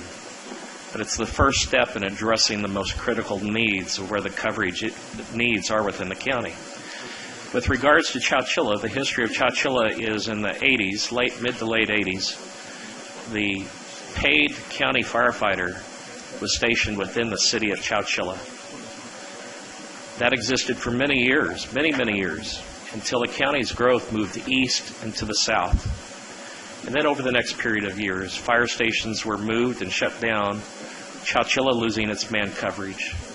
For a while, Station 3 was at Berinda, halfway between Chowchilla and 99. It moved to Madera Acres. Of course, Station 19 opened. The Ripperton Station out on 145 on the west side was closed. Of course, Station 12 opened. So the county's response during this 30 years and to the boards that sat in the chambers prior to you was to simply shuffle the shells on the board as these needs changed. I had been in these meetings when the county administrative staff and legal staff actually told the Board of Supervisors the county has no constitutional requirement to provide fire protection.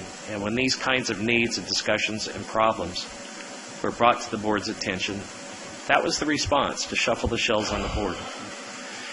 The proposal to staff the Chowchilla station, as we described, will be an improvement to Chowchilla North Madera area as well as to the city. It would be naive to say it won't benefit the city, because it will. But we are proposing, and I am suggesting, that the current county volunteer station, which lies within the city, as the man station did previously, it should be relocated to a better area of servicing North Madera, Chowchilla, Fairmead. One of the areas that your county fire staff has discussed has been in area 152 and Robertson Boulevard. And when you look at the response time maps that CAL FIRE produced, the striking thing is in each of these areas where a new station goes, you can see the current response time being essentially non-existent. The average is more like 10 to 14 minutes. When these stations open, and if you move the Chowchilla station slightly west of the city, now this opens up a big yellow and green area to where these response times are in the 5 to 8 minute range. Wow. This station in Chowchilla is not meant to provide coverage to the city of Chowchilla. By the nature of mutual aid and the way that the city of Chowchilla is actively engaged in county fire protection to this day with water and their fire engines and their staff, they assist the county and the county assists the city. At times when mutual aid is required within the city of Chowchilla, this will be a big game changer and it will increase the protection that the city has. But, you know, this is up for your policy and the fire department's policy and staff to decide when those times are appropriate. But I clearly can find no fault, and a matter of fact, only an increased level of protection for the most people by staffing an engine in North Madera County. Dairyland will benefit, Red Top will benefit, all that uncovered area on 152 towards Las Banas where people have serious accidents. That will all be directly benefited. There will be many rural residents that see an improvement in their ISO rating, I believe, by such a station staffed in that manner. Thank you. Let me try and make my point again. I'd like the board to direct this organization to specifically be able to answer that question as they're promoting this. There are a lot of people that don't like the idea of the county funding an engine that is inside the city that is not paying the taxes. Now, I served many years on engines in Madera County. I've got 30 years with CAL FIRE. I understand why that's the best place to put it right now. but there's a lot of people that don't. You want this to pass, it needs to be explained to them. Right. I agree with you, Dale, and I think that the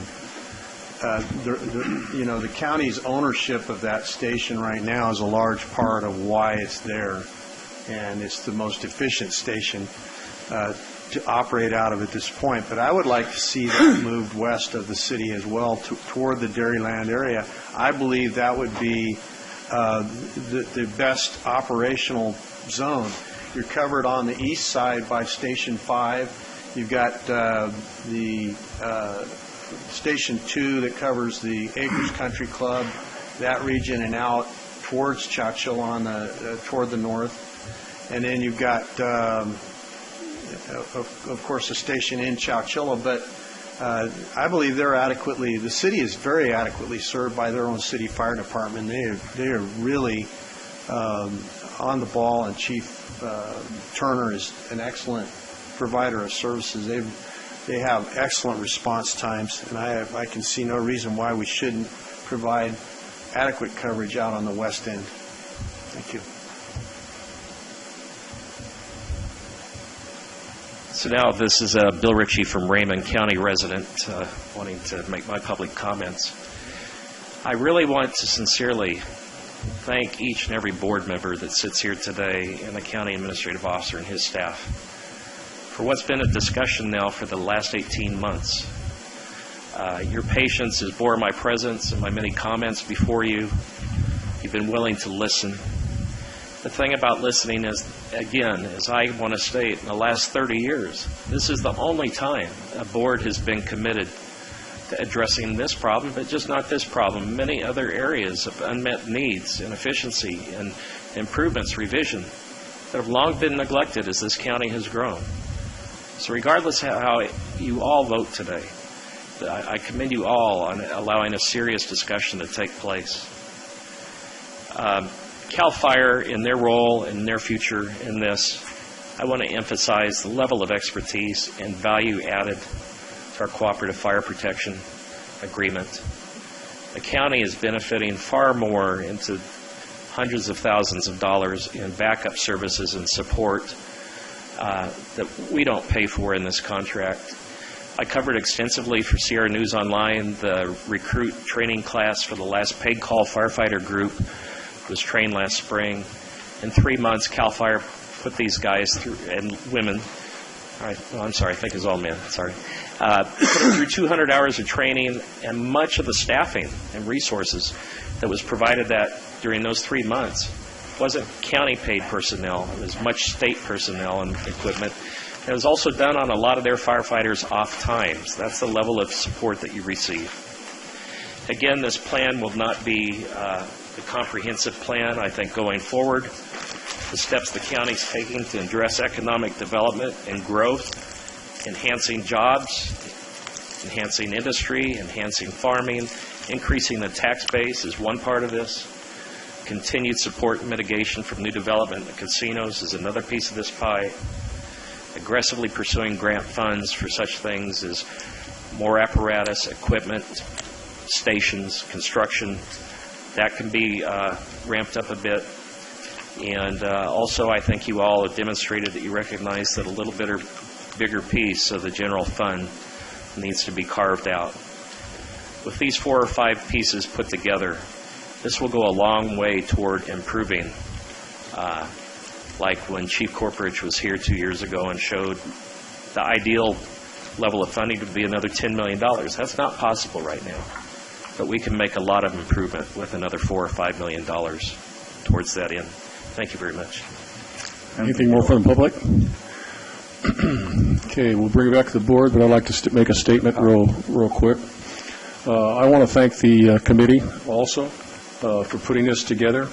As you know, I don't agree with any taxes that we keep on putting on the public, but this tax is very necessary for Madera County and the unincorporated area. The cities can do their own thing, which they did. They pulled away from us in the beginning. We were trying to work with Madera City. Now they have their Measure K, which has so much pork in it that I won't vote for it. But the way we put this together, You need 67% to pass it, not 50 plus 1, like the city has.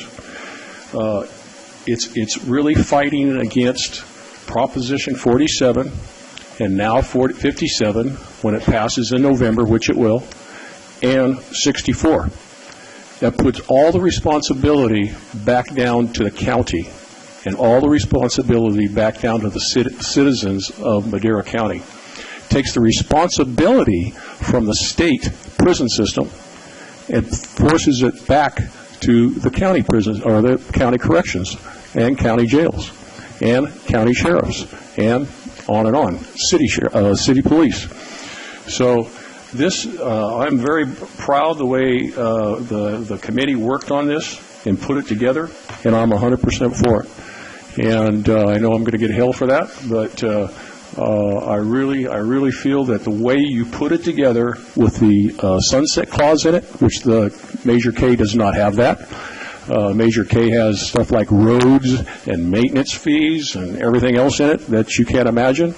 And I would love to see Measure K be reversed and make them go back, because the police here in the city of Madera needs 80% and CAL FIRE needs the 20% reverse of what we have right now. So anyway, just that's my opinion, and you can stand by it. And I'll stand by it. Yeah, I want to make a motion to approve 7A, 1, and 3 first. Second. Okay, Tom first, Brett second. Can I have a call for the vote? Call for the vote for items 1 and 3, correct? Why not? 1 through 3. 1 through 3. No, 1 and 3. That's what I thought. 2 is different. 2 is different. Just 1 and 3. I'll make, yeah. Right. Okay. Call for the vote for items 1 and 3. Supervisor Wheeler? Yes. Supervisor Frazier? Yes. Supervisor Rogers? Yes. Supervisor Rodriguez? Yes. Supervisor Farinelli? Yes. Vote passes 5-0. I make a motion to approve item 7A2 and waive the reading and set the second hearing for November 1st, 2016. Yep. Second. I have a first from Tom, second from Dave. Call for the vote. Supervisor Wheeler? Yes. Supervisor Rogers? Yes. Supervisor Rodriguez? Yes. Supervisor Frazier? Yes. Supervisor Farinelli? Yes. Vote passes 5-0. Thank you very much. Thank everybody. You. And thank the team. Can we do 6B real quick? Okay, 6D real quick. 6D, Auditor Controller Department, upgrade to the county's financial system to one solution. 1, discussion and consideration of approval of receipt of unanticipated revenue number 16-121 in the amount of $256,160. 6B. What'd you say? 6B, 6B. like a boy. 6B. Okay, I'm sorry. 6B is in boy. Oh. Board of Supervisors. I'm 6B sorry. like And boy. bald? Yeah, bald, yeah. Board of Supervisors, District Number 5. Discussion and consideration of approval to sign on to a multi-county letter to the California Public Utilities Commission regarding the importance of a baseload and flexible generation power, including biomass. Thank you. 6B. Okay, thank you. Good morning, supervisors. Good morning, Chairman. My name is Brittany Dyer. I'm the District Chief of Staff for Supervisor Tom Wheeler. And today we have Julia Levin, the Executive Director of the Bioenergy Association of California. While you hear Tom and I talk a lot about woody biomass, specifically in regards to forests, the letter today that's coming to your board is really a broader scale, broader scope of what biomass could do in California moving forward. The timing of this presentation is really unique because tomorrow is National Bioenergy Day. And in just a few short weeks, on November 3rd, we will actually be opening the small-scale woody biomass facility in North Fork. So biomass discussions are not going away. They're going to continue, and I will let Julia go ahead and give you the details. Thank you. Thank you, members of the board, and thank you for squeezing this in before your lunch break. It's great to be here. I love this county. I come to the mountains here quite often with my family, and I enjoy it a great deal. So thank you. And for the earlier discussion items, protecting your resources in your communities. The Bioenergy Association of California represents more than 50 public agencies, local governments, and private companies up and down the state, including many of your neighbors, the city of Fresno, Tuolumne County, Placer County, and many private companies that are developing waste-to-energy projects. This is important for a lot of reasons that I think you understand. I mean, with forest biomass, we're helping to reduce catastrophic wildfire. We're creating jobs in communities that have been devastated by the loss of the timber industry and now by all these dead and dying trees. But bioenergy can also be created from dairy waste, from agricultural waste, from food processing waste, from yard waste, food waste, construction debris, all the organic material that right now is going into landfills or is being burned, either open field burning or piling burning of dead and dying trees. That organic material can instead be used to produce renewable power. It creates more jobs than any other form of energy, 2 to 6 times as many jobs as solar, wind, or natural gas power. And it can reduce landfilling, reduce wildfire, and reduce pollution from dairy waste, like the runoff and odor from dairies. Unfortunately, there's a huge obstacle right now to increasing bioenergy development in California, and that is the California Public Utilities Commission, based in San Francisco, but a statewide agency. The CPUC has a mandate now to go from about 30% renewable power to 50% in the next 15 years. But they only look at one issue when they try to decide which forms of renewable power. They look at the contract price. So while solar and wind power have come down a lot in price, the Public Utilities Commission doesn't consider all the other benefits of bioenergy, like local job creation or reducing wildfire, reducing landfill, helping provide a source of revenue for dairies.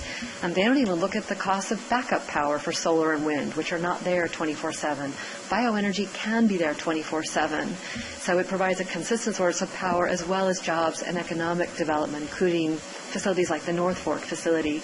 So this letter to the Public Utilities Commission has now been signed by more than a dozen counties, including many of your neighbors, Stanislaus and Mariposa, Modesto, many other counties up and down the state that are urging the Public Utilities Commission to look more broadly at the costs and benefits of renewable energy as we move toward 50%, so that we really do expand this important source of energy and can capture the biogas like the city of Fresno does from its wastewater treatment facility, or hopefully from your landfill here in Madera County. And as I said, it provides a lot of jobs and a lot of revenue, but we need the PUC to look more broadly at the costs and benefits. So I do hope you'll sign on to the letter, and I'm happy to answer any questions about it. And thank you again. Tom? Yeah, also RCRC is signed on too. Right. Yeah. So.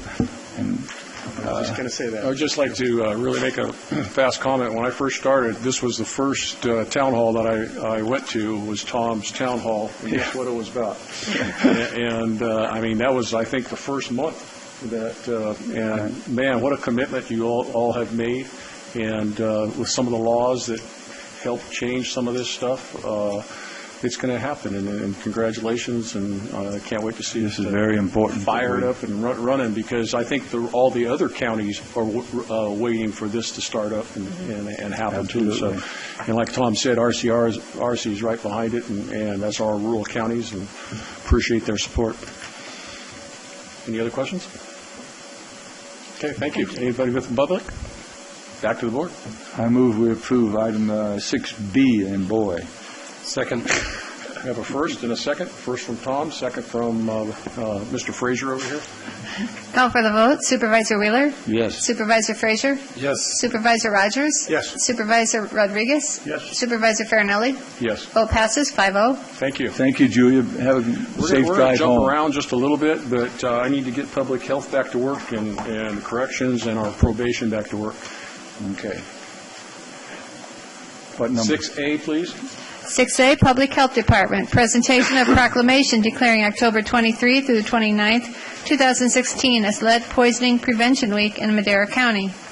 Whereas one of our most important responsibilities is to ensure that our citizens are healthy, and whereas lead poisoning poses a threat to residents of all ages, especially to children, and whereas lead poisoning can have devastating effects ranging from delayed growth to learning disabilities, cognitive behavioral disorders to death, and whereas lead poisoning tends to have little or no early visible symptoms and often goes undetected, and whereas it is vital steps are taken to ensure a safe environment in Madera County. And whereas part of safety is making citizens aware of lead poisoning preventative measures. Now therefore, the Board of Supervisors of the County of Madera, State of California, does hereby proclaim October 23 through 29, 2016 as Lead Poisoning Prevention Week and encourages all Madera County residents to learn about the dangers of lead poisoning and how to best prevent it. Good morning, Mr. Chairman and members of the board. We are so excited today to be here and allow us to bring attention to this still very current issue. I'd like to introduce to you the public health nurse team that makes the child lead poisoning prevention possible in our county. Their names are Elsa Estrada and Laura Pereira, and I hope I pronounce your name correctly because her mom. Yes.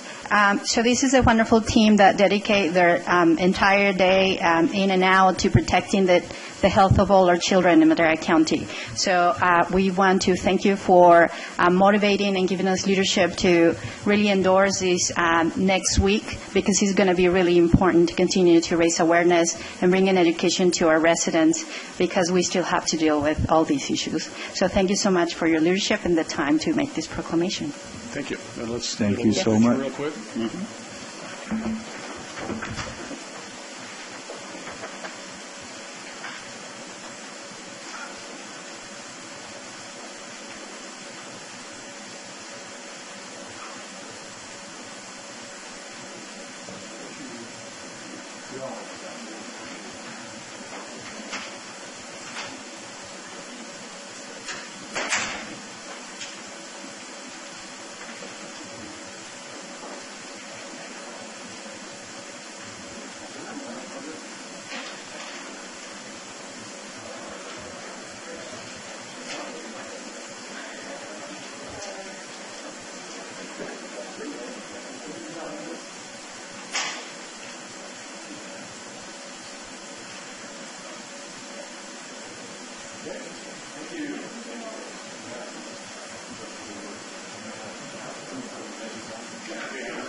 Okay, item 6E.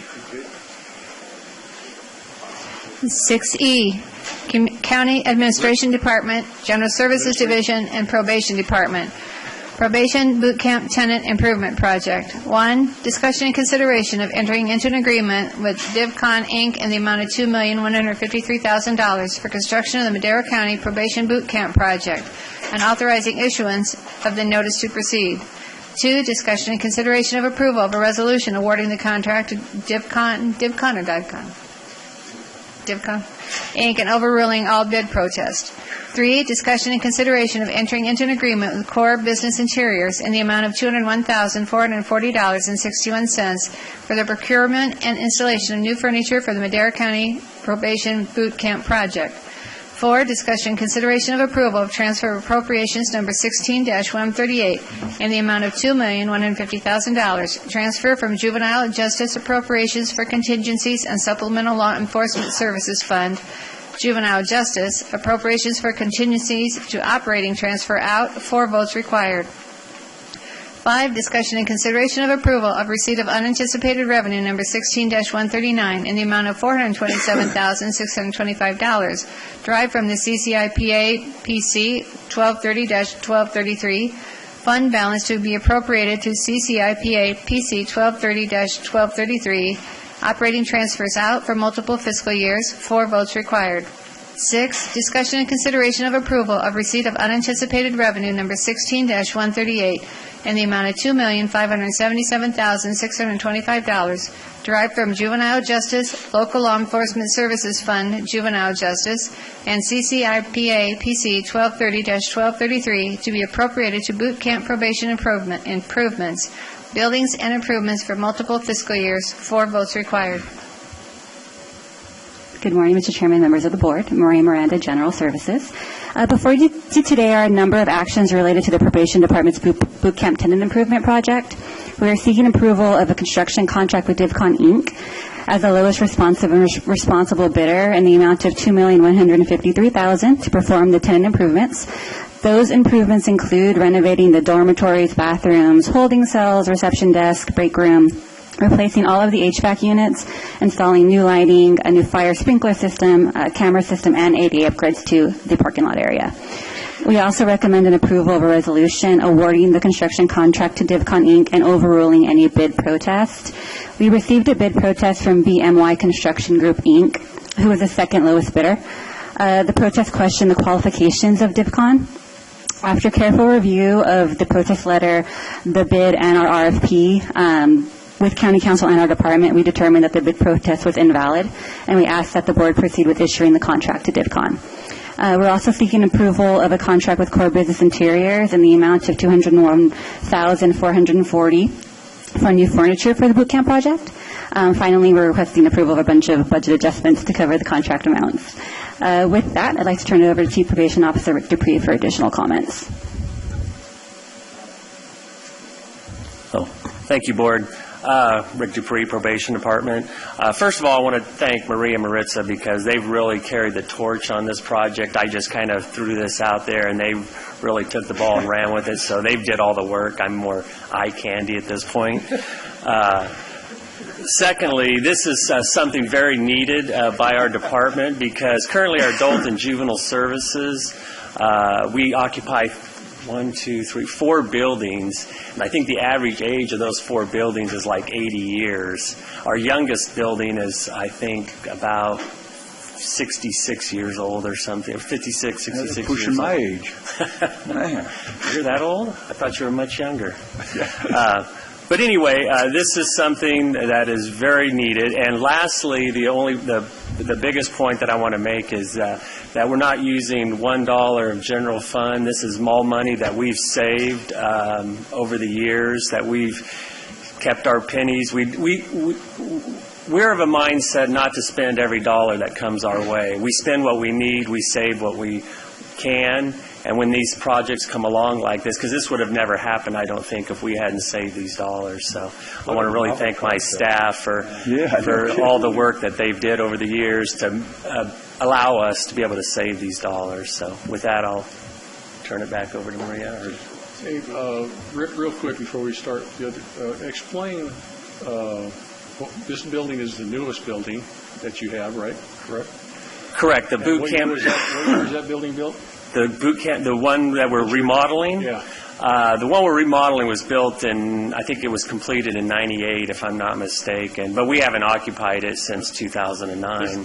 This building, because of new regulations and stuff, and we have to completely redo the electric in this building, a 1998 building, which is going to cost $1.2, is it? Yeah, $1.1 million because of changed regulations. What could you have used that money for? Make it bigger? That's the sad part about it. That building, there's nothing wrong with the electrics in that building. But because of stricter regulations, we have to spend this money to strip it out.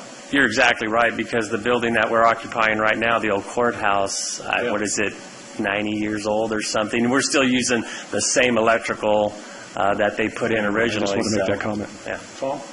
Yeah, we've had protest letters and on bids before. I got it pulled up here in front of me, their items. Have we ever used Devon before? The companies in it? No, I don't believe the county has used DevCon before. And you went and looked at all their other stuff. I mean, some of the things they protested on is kind of stupid, I think. But well, this is a low bid project. It's not qualifications based. So one of the items that they were protesting, or that Bauer or BMY was protesting, was based on qualifications. And this is a low bid project. So they have the bid, and they have the bid bonds, and they have the right licenses, and so that's what counts, right? So that's yes. So there's a difference between being failure to complete a project, because that's one of the requirements, failure to complete a project. They have not failed to complete a project, so that was another item that they were protesting based off of. Yeah. So they do have the right licenses and the right qualifications for this project. And they got the low bid. They most did. of us They were the jealous lowest because they bidder. didn't sharper than the pencils of. Everybody tries to stick it to the government, so we finally get one that's lower. They want to try to stick it to us. Yep. So thank you for you, Regina, and all of you for doing that protest letter rebuttal. Brett? I have confidence that all those T's were crossed and I's dotted in terms of that protest. I appreciate that process. But I really appreciate, one, the administrative officer not sweeping your money that you're saving. That's the way it should be, instead of just going out and buying all your supplies or whatever so that you can spend down, you save it for a project that's needed later, so you're not having to come and ask for a grant or ask for a general fund dollars or something. I mean, that's the way that this should be done. I mean, that's absolutely. And so we can use this as the model for that. I think it's great. And then just as a comment on the boot camp, I remember as a kid. How many times were you in there? Huh? Just for the graduation. Just for the graduation. As a kid, this started in partnership with Madera County Office of Education, I believe, and when my mom was there. And this was one of her favorite projects that she ever did. And I remember hearing her talk about it growing up, and she would take me to the graduations and just how much it meant to her. And then, we still see them to this day. The boot camp kids go out and they serve at the prayers breakfast, and they serve at various different functions, and it's always yes sir, no sir, and they have a pride when they have that uniform on. And I'd had a friend of mine that went through the boot camp, and he credits it for saving his life. And so, this is, I'm proud that my vote will be cast on behalf of my mother today. And I'm glad that it's going to be expanding and giving those kids, the framework to be good citizens again. So thank you for the program and project. And it's interesting that you brought MCOE up, because allowing us to be able to move into remodel this boot camp building and turn it into juvenile services division is going to give us classroom and vocational space to partner more with Madera County Office of Education. So I think our partnership is actually going to grow some more because of this remodel project. That's great. Okay, I don't see anything more from supervisors. Anybody from the public? Bring it back to the board. I move that we approve items 6E 1 through 6. Second. Okay, I have a first from Brett, second from Dave. Call for the vote. Call for the vote. Supervisor Frazier? Yes. Supervisor Rogers? Yes. Supervisor Rodriguez? Yes. Supervisor Wheeler? Yes. Supervisor Farinelli? Yes. Vote passes 5-0. Thank you, guys. Thank you, board. team. Hard work. Good job. Okay, I'd like the board, I'd like to finish off 6F, 6C, 6D before lunch. Is that okay? Yeah. Go ahead. Yeah, that's fine. Okay, 6F. 6F, County Administration Department, General Services Division, and Department of Corrections, County Jail Upgrades.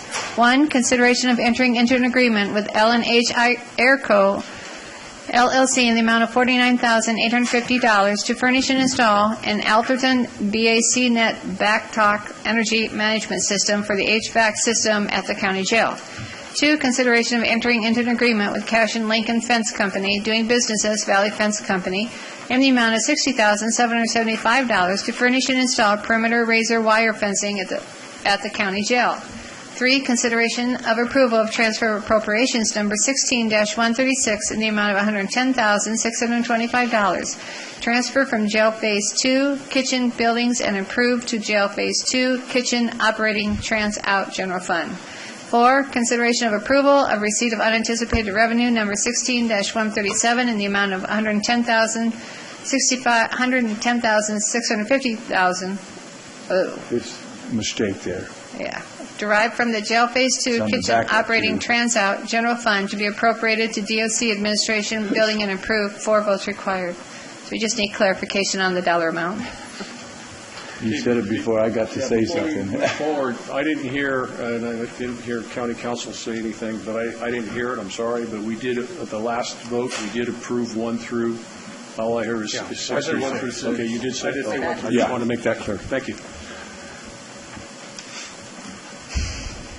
Nice catch. Get to work, Joe. Hi, Raymond. For clarification, the RUR is in the amount of $110,625. Yeah. Maria Miranda with General Services. Good morning again. Before you today are 2 contracts for facility upgrades at the county jail. The first is an upgrade to the jail central plant's energy management system. Back when the central plant was constructed in 2012 as part of the Phase 1 project, we installed an energy management system to monitor, control, and modulate the HVAC system for the newer portion of the jail. That system is no longer functioning and either needs to be repaired or upgraded. Staff recommends upgrading the system to Allerton Controls, which is the system that we use across the county. It's provided by L&H Airco. The cost to procure and install the system is $49,850. The existing system is proprietary. It's a standalone system out there. We don't use that in any other facility in the county, and it requires building maintenance to coordinate with an East Coast vendor for any repairs. So that adds to added costs and delays whenever there's a problem with the system. So we're asking to upgrade it to avoid those costs and delays. The second upgrade is installation of razor wire perimeter fencing, which will help to better secure the jail. Staff recommends entering into a contract with Cash and Lincoln Fence Company in the amount of $60,775 to furnish and install the fencing. And then with that, I'll turn it over to Chief Perez for additional comments. Mr. Chairman, members of the board, Manuel Perez, Director of Madera County Corrections. Again, we talk about county jail upgrades. This is something that we have been looking at for years. And it's interesting how we sit back and how was a jail facility built and razor wire was not placed on the fences. But again, just like anything else, we have a fiscal responsibility. If the money isn't there, then we do the best we can. And it's interesting, I'm not as frugal as saving pennies like Rick Dupree is, but I can say is my staff is very good about monitoring the contingency funds of a project. And what you see here is the staff that was on the project being very articulate as to how the money was being spent. And we did a completion of a project, and this is what we have today is there is a contingency fund that we can use to move forward on jail upgrades, which I know is a big concern to this board and the public, and as it is to myself. And I'm available for any questions. Thank you, man. Any questions from the board? I just can't believe you're bringing back talk into the jail. You know, I thought that you ran a tight ship in there. We'll go on back. I was going to comment, but never mind. Anybody from the public? Back to the board. I move that we approve items 6F, 1 through 4. Do you put the correction on item 4, number? With the correction on item 4 from the backup that... Got a second? Yes. Okay, first from Brett, second from Tom. Call for the vote. Supervisor Frazier? Yes. Supervisor Wheeler? Yes. Supervisor Rogers? Yes. Supervisor Rodriguez? Yes. Supervisor Farinelli? Yes. Vote passes 5-0. Thank you. Thank you. Good job. Gotcha. Okay, 6C, is 6C and 6D together, or we got to do 6? Okay, 6C. 6C, Auditor Controller Department. Discussion and consideration of entering into an agreement with SunGuard Public Sector, LLC, to upgrade the county's financial system. Good morning. As you are aware, we are upgrading our entire county accounting system. We're doing some major upgrades. Currently, I guess the legal eagles have finally come to an agreement, so we can bring this before you. At this point, we are waiting for the hardware to be installed and to become available so that we can start our installation. My people are chomping at the bit, and we're just, that's where we are. Hopefully, we'll be well into this by January. If there are any specific questions, I'd be happy to answer them. I'm still trying to get over Rick Dupree's eye candy. You're spending, he's saving. Pardon me? You're spending, he's saving. This is so important. We are really required to do this. SunGuard is no longer going to support the version of our accounting system. We are staying with the same vendor as a cost-saving measure. To go out and completely replace our system would cost $3+ million. We're looking at a cost of under $800,000 in at least in software costs to effect this upgrade. We'll be upgrading to really their latest version. We're adding some great modules. We'll have cost accounting for the first time in the county. We're also adding modules for grants management and contracts management. So special districts? Pardon me? And special districts? Special districts, that's a different issue. Yeah. I can tell you that right now we are working diligently on different issue, but we are working diligently on special districts. That's one of my pet projects, and we will have soon be able to provide any information to anybody on special districts, history, online capability, et cetera. We're working hard on that. That is the greatest thing. What you told me about that, I think that would be amazing for people to be able to pull up a full list of everything. I got to commend you on that. I'm very happy with it. That'll be one of the features that we'll get to put into the new system. Is we're hoping to have a system where any taxpayer can go in, type in his address. It'll tell him what special districts he's in. Then he'll be able to with a click, be able to enter go and look at the financials, historical financials for that, and actually be able to click all the way down right to the source data.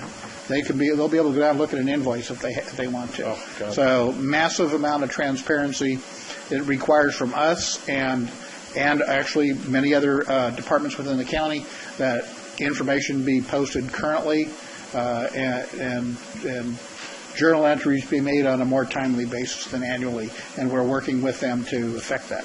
On behalf of my chief of staff, I thank you. I don't know what she'll do with all her extra time now. I know Rhonda probably would have liked that to have been around. Just on one district. Just on one district, yeah. But, I just think it's a great thing, and I thank you for that. Well, I have found that the lack of information available, the more information we make available to the public, especially when it comes to special districts, they want to see, how is their money being spent, and that is their money. We are the management company for their money, and we need to be accountable for that and be able to provide them information and transparency on that. So we're working diligently towards that. I have one full-time person doing nothing but work on that project. Thank you. Anything? Say anything? No? Okay. Anybody else like to say anything? Tanya? Good morning, Tanya Say, CIO. In addition to everything that Mr. Miller has said about the contract that we have before us today, the one thing that I really want to emphasize is that this is really an enterprise resource planning tool. So it's known as an ERP system. It's much more, the financials are a huge aspect of this system, but it's really much more than just a financial upgrade. It's really upgrading our ERP system. So it's looking at our whole environment, all our different departments, and how we all integrate together is what we're really creating that baseline for. So with that, there is a lot of modules that have to do with HR, the board when we implement the contract management, administration with the purchasing, and all of this information, eventually what the goal of an ERP system is to increase overall productivity, to be able to make better decisions, to be able to have better reporting, and eventually all this data will eventually be able to be, like in our OpenGov, whenever we move to that type of a model, we'll be able to have accurate data that's out there for the public. So with that all being said, it's my understanding that the next steps in this process are that we need to not unless it was added since I looked at the letter yesterday. We have the, within the contract, we have the scope of services and the executive overview. I'm very much in support of this contract. I think we do need to absolutely move forward with it, with the $700,000 and move forward. But it's my understanding that the next step is we're going to develop an implementation plan to be able to do all of the items that this ERP system needs to be able to do. Some of the things that aren't included that are very important for everybody to know, and I just want to be fully transparent, is that we have major data cleanup issues. We have to come up with a data management plan. System governance is critical, because if we don't have, and what I mean by system governance is we can't have, for example, the board making a decision that affects the system without full consultation of all the other departments that are represented, so purchasing, HR, auditor, controller. So I just want to emphasize that we need to have that system governance, we need to have data cleanup, we need to have data management. My role is I have to make sure that the data, when it goes over to the new system, when it upgrades, that it's we're validating that data, that we're critical and we're very diligent in our end user testing, that we're critical in our and very diligent when we're testing the system, when we're testing, making sure that we have all the computers upgraded so that the end users that are using it will be able to access the data appropriately. Why I'm saying all of this is because it's not included in the executive overview. Now, I've been verbally told by the project manager that this will be included in the implementation plan.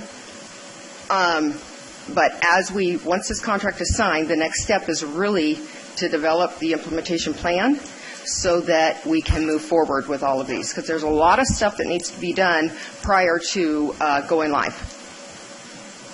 Gee, what a novel idea. Gee, yeah, that's amazing. Anything from the public? Max? Yeah, let me ask a basic question. Have all departments signed on this new concept? I think that I think that the departments that you are can't aware. take the fifth on that. So Yeah, I think that the departments that are aware of what's going on have signed on. I think that, well, the critical departments like the board with the contract management, purchasing, HR, auditors, yes. The departments that will kind of be your secondary users that will be part of that upgrade, I think that the ones that are aware of it, yes, they have signed on. That's a critical step. Mr. Miller has ensured that there's change management dollars included in the contract so that we can get a change management plan in place. okay, thank you. CAO, would you like to say something? Oh, thank you, Mr. Chairman. I was just going to note that, people really don't have much of a choice whether they're going to sign on. They're going to have to, because we have to transition to this new system. But I think we're working together as a team, auditor, controller, IT, HR, our office, and we're going to make sure that the transition goes as smoothly as possible. We're not going to be able to jump to that point. I think, as you realize, as Tanya has pointed out, there's some things that are going to need to happen to make sure it's done right. It may take a little longer than some people want, but we'll get there. But we want to do it right. Absolutely. Yep. May I say one more thing? With an ERP system, the failure rate's pretty high. Lots of counties have implemented this. Lots of organizations have implemented ERP systems. And you have a lot of risk for failure. You have a lot of risk for things not going smoothly. One of those is jumping and making decisions and doing things quickly. So I just think that we just need to look at things holistically and take our time to really make sure that, the $1 million investment is going to be what we want it to be at the end of the day. And then one more thing. When we move forward, we're at version 7.9 right now. That is several versions behind. We're going to be upgrading to version 16. We're not exactly what version of 16 we're going to go to, but we're going to be, when we do this implementation, we're going to be updating several versions, which is going to be very different for the end users. It's a very needed upgrade. But if we could get on a schedule of making sure that we do regular updates and keeping up with the software, we won't end up being in this situation in the future. Thank you. Back to the board. I move we approve item 6C. Second. I have a first by Tom, second by Max. Call for the vote, please. Call for the vote. Supervisor Wheeler? Yes. Supervisor Rodriguez? Yes. Supervisor Rogers? Yes. Supervisor Frazier? Yes. Supervisor Farinelli? Farinelli. I already forgot my name. Yes. Vote passes 5-0. That's fine. Well played. 6D. 6D, Auditor Controller Department, upgrade the county's financial system to one solution. 1, discussion and consideration of approval of receipt of unanticipated revenue, number 16-121, in the amount of $256,160 derived from general fund revenues, current secured property tax, and property tax in lieu, VLF, to information technology, one solution upgrade, fixed assets for fiscal year 2016 to 2017. 2, discussion and consideration of approval of transfer of appropriations, number 16-122, in the amount of $450,630, transfer from information technology, fixed assets to information technology, one solution upgrade, fixed assets for fiscal year 2016-2017.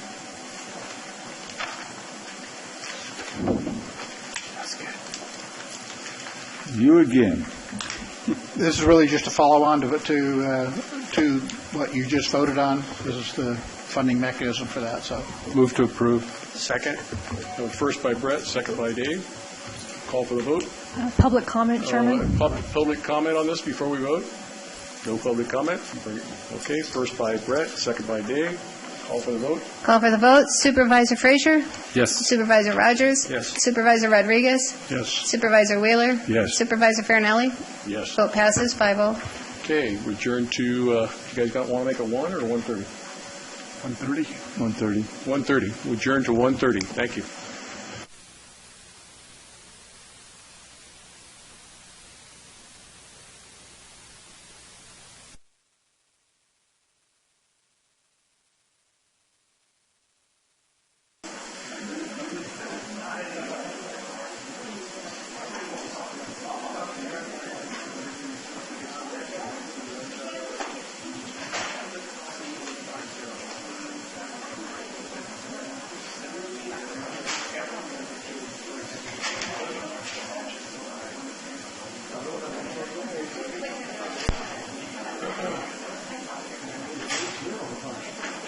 Anybody else is it, Dave? What's going on?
back to work.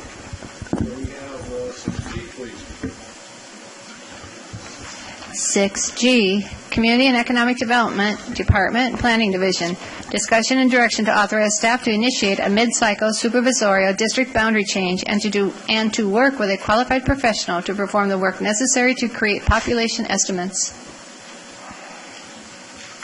Yes, Chairman, members of the board, Norman Allen here, Planning Director here with Jamie Back, Senior Planner.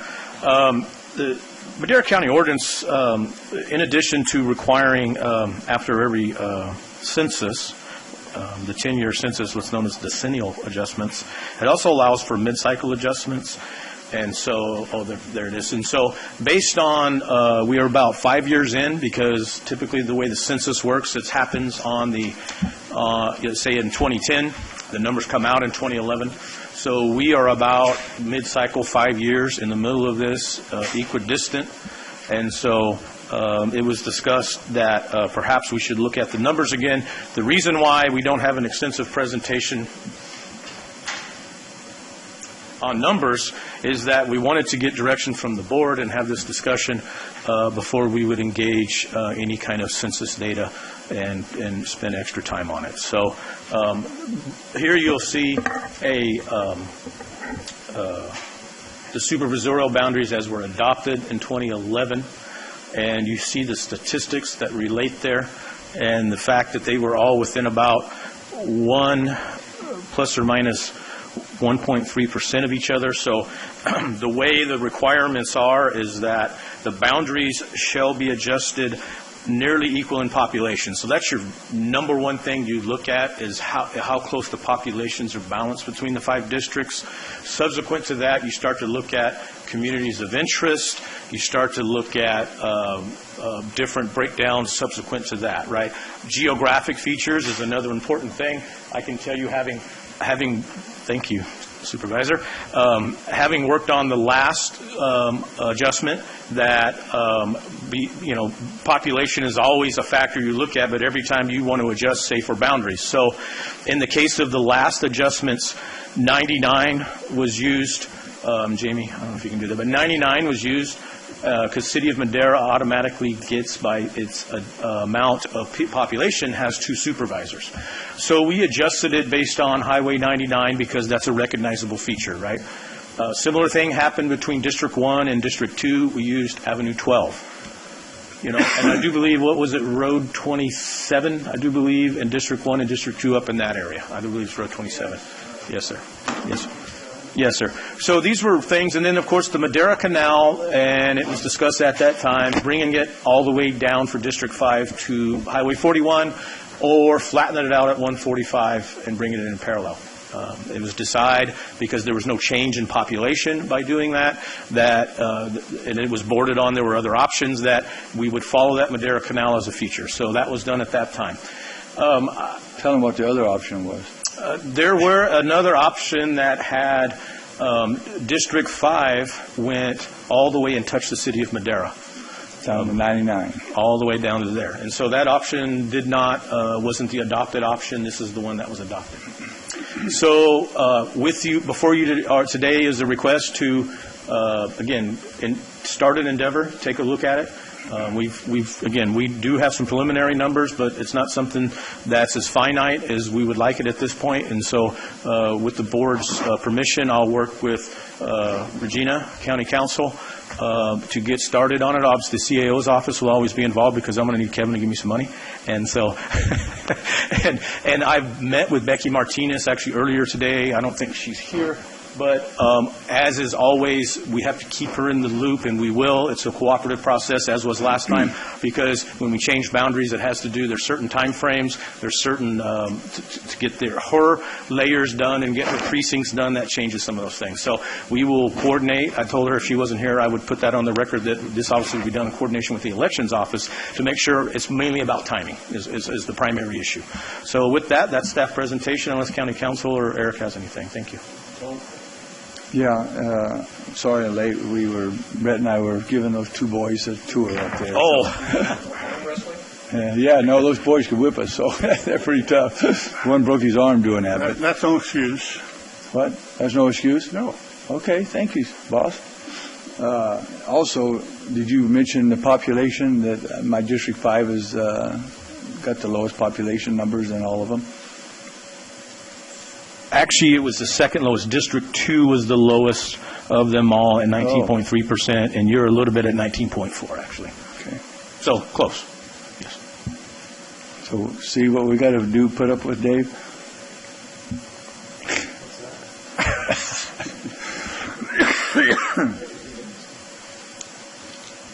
Thank you.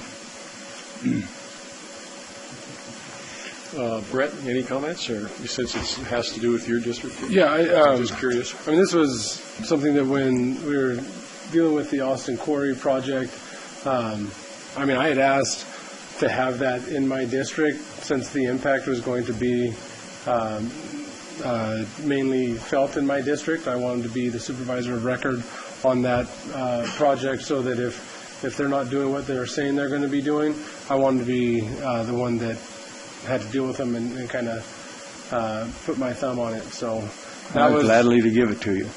I know. I was when that first discussion came up. I mean, I figured it was in mine, and I understand the canal boundaries, but it just seemed to me that going flat out there was fine. So that's kind of where I started on this, and then to hear that there was some population issues in two of the districts, thought that it warranted a further look. Okay. I just wanted to make sure that. Yeah. Okay. Anybody from the public?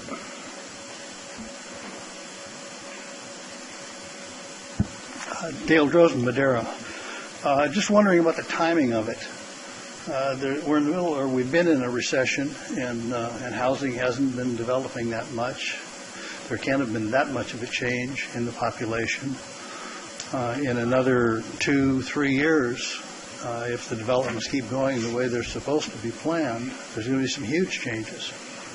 Wouldn't it be better to wait a couple of years until some of these developments, like the Riverstone, comes online and starts putting houses in there and starts changing the population, or you're going to have to do it again? Because if you do it now, in 3 years, it's going to be way farther off than it is right now. So why do it just before a boom? And you adjust it and you tweak it for a few numbers here and there just before thousands of people are moving into District 1. Thank you. I guess Dale makes a good point. The issue is of waiting there, you'll be right next up against the next census, which will have the most accurate data. And actually, if you do it now, you'll be less askew when you do it again. In other words, when you do it now, you're truing it up now. Every time you true something up, the cumulative effects become less, right? Right. The more longer you go. So because then it might be really radical. Yeah, it could be. Yeah, so it is. And so maybe we've looked at some preliminary numbers, and there have been some changes. In the first few years of this, the housing was slow. Actually, the last 2 years, housing starts have been up pretty good. So that's only a portion of it. So, the reason to do it mid-cycle is we're literally mid-cycle. If we waited another couple of years, it might be the recommendation we wait till the new census. So, again, it's board direction or board's discretion, and staff's here to accept direction. Thank you.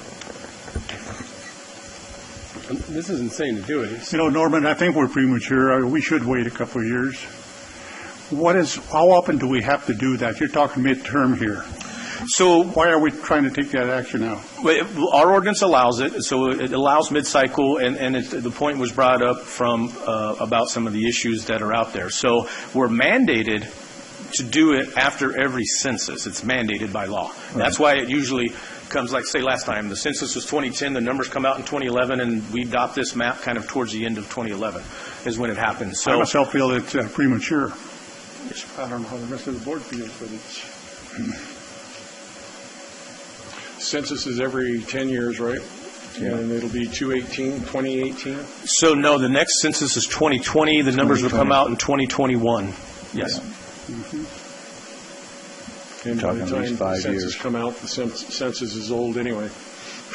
Well, yeah, you make a good point, Chairman, that I was, in my mind, is we're always catching up with data, right? Data is always, and we're going to talk in the next few presentations about data, right? Data catches up over time, it changes over time, and so you're exactly right, Chairman.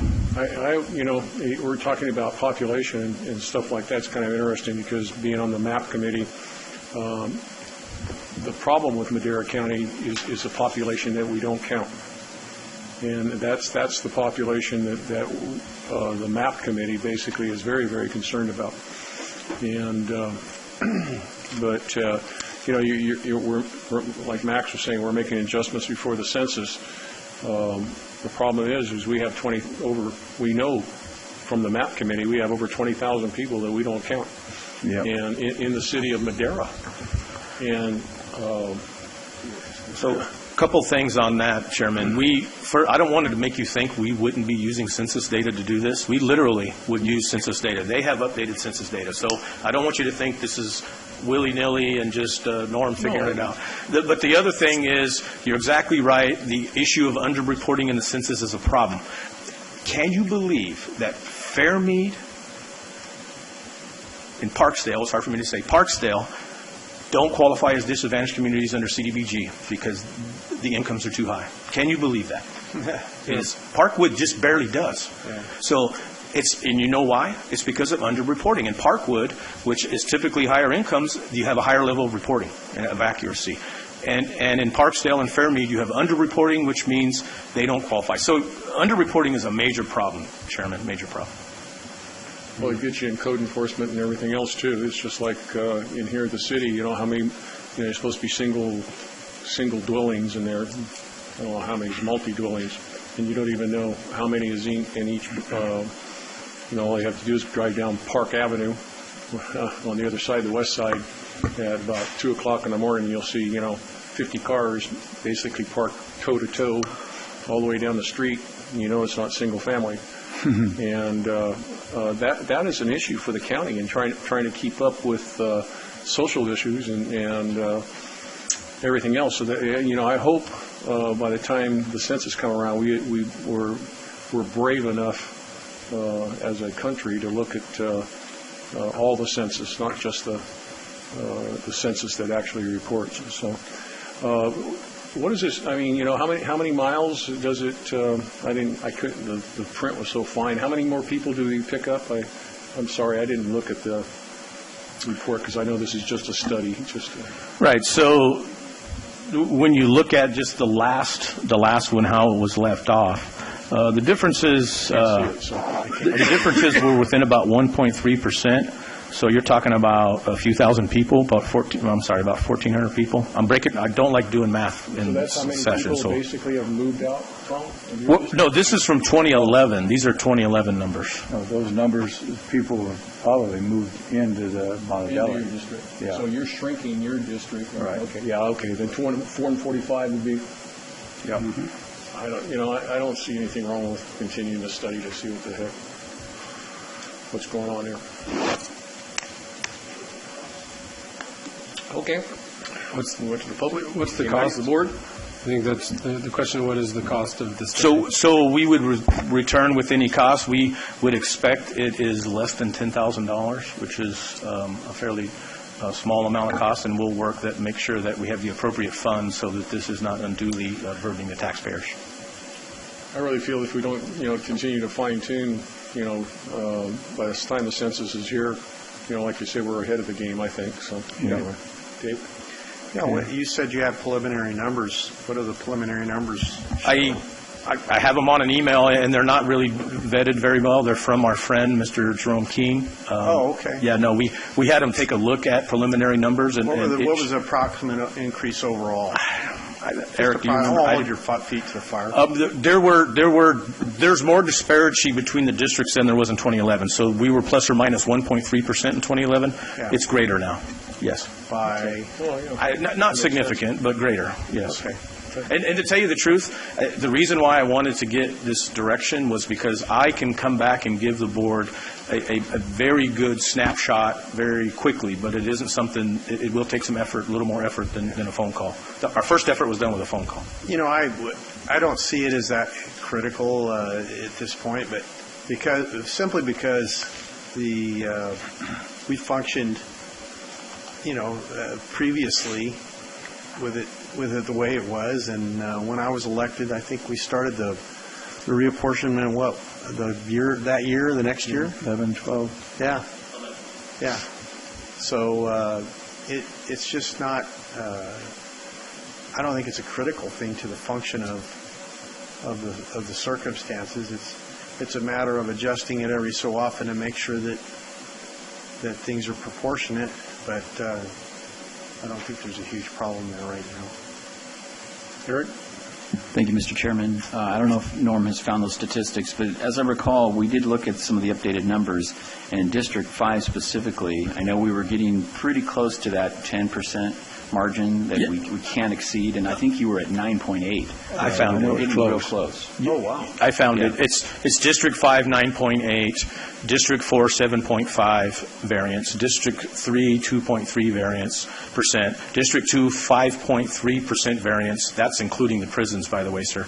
And then District 1, 5.2% variance. Yeah, we exempted the prisons last time. Yeah, so that would be a part of the discussion. So again, I didn't want to get too into this because this is a preliminary look, and there's some questions about it.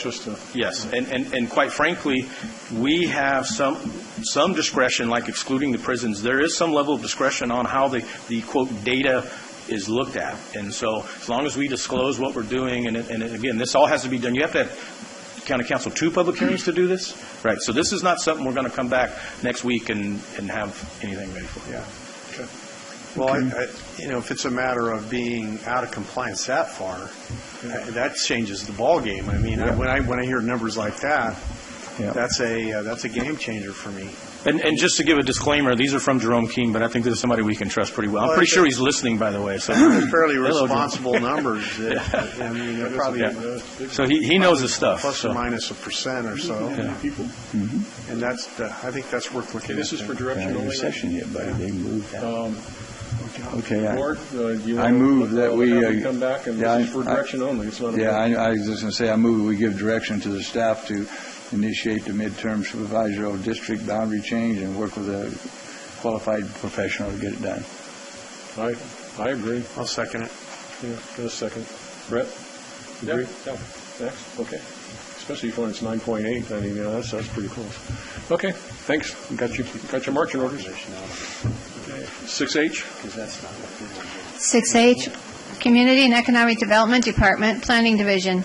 Discussion and direction to authorize staff to gather public comment and proceed to amend Title 17 and 18 to comply with state law and to adjust the ordinance to fit the need of the citizens of Madera County. Chairman, members of the board, Norman Allender, Planning Director, here with Becky Beavers, Senior Planner. Two things. Title 17 is big and bad. Subdivisions, and as Supervisor Wheeler will remember from years ago when we did a complete overhaul of Title 17, and I always say this when we do changes, if we find out that something we've changed isn't working, we'll come back and fix it. So we have a little bit in our parcel map ordinance. There's a few things in there in our noticing process and the way we handle these things that we want to clean up. And the second one is Title 18.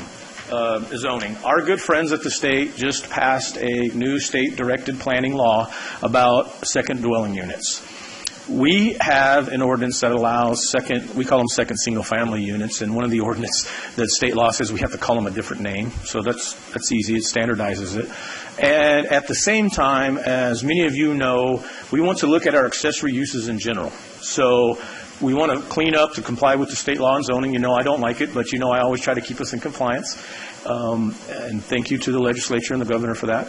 And so the other thing we like to do is look at these things. So the way the state law says that you can have by right a second single family unit or a second dwelling unit, or it's now called an accessory dwelling unit. In our county, you got to have 1 acre to do that. And there's no special parking requirements. We have some things you got to have septic and sewer that work, or water. So we're going to make the changes for that, but our ordinance, and we many times deal with accessory uses on property, right? People doing storage buildings and people doing guest houses. And so maybe the rules are too strict, maybe the rules aren't clear enough, maybe the rules are a little outdated. So at the same time, Becky is actually very excited. You know she loves doing code updates. And so we're going to make adjustments to this. We've already got, all the planners have already gotten together around we all stand around Robert Mansfield's cubicle, and then we all get together and have a big meeting and go over these things. So I know we sound a little excited and talking plannerese, but we're going to be doing some little tweaks to the code to make it better and make it clear and let people exercise their property rights. Thank you. I like the idea of a little bit of freedom on these things. I'm very liberal when it comes to a person's property. I think we have constrained liberty to the point where we almost choke it out in places, and I think I love our staff's motto, and which was constructed by you yourself. We're not dream killers.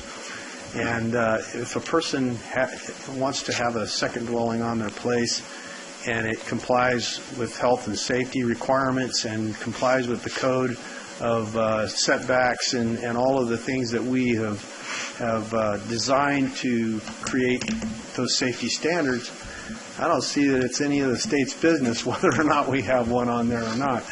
I just feel that way about it, and I think we do a very good job of walking that nice line between freedom and chaos. Yeah. Tom? Yeah, will this help us on those districts that's got water restrictions?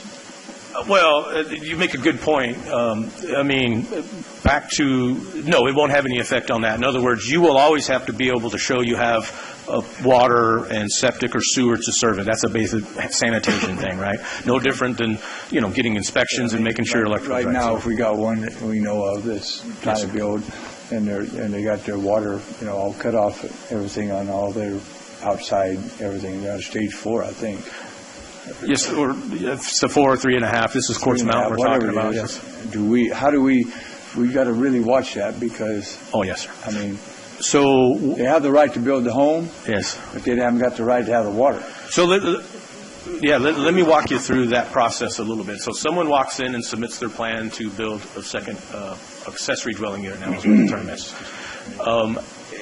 When that comes in, it comes to the building department, and this is pretty normal for any residential permit. It gets sent out to planning, environmental health, fire marshal, public works, and on special districts. Depends on this. And so everybody comments. So the house in question you're talking about is in a special district. Is in a special district, and the reason why it was an issue because there's a condition on it that said they couldn't issue the building permit until special district signed off that they had enough water.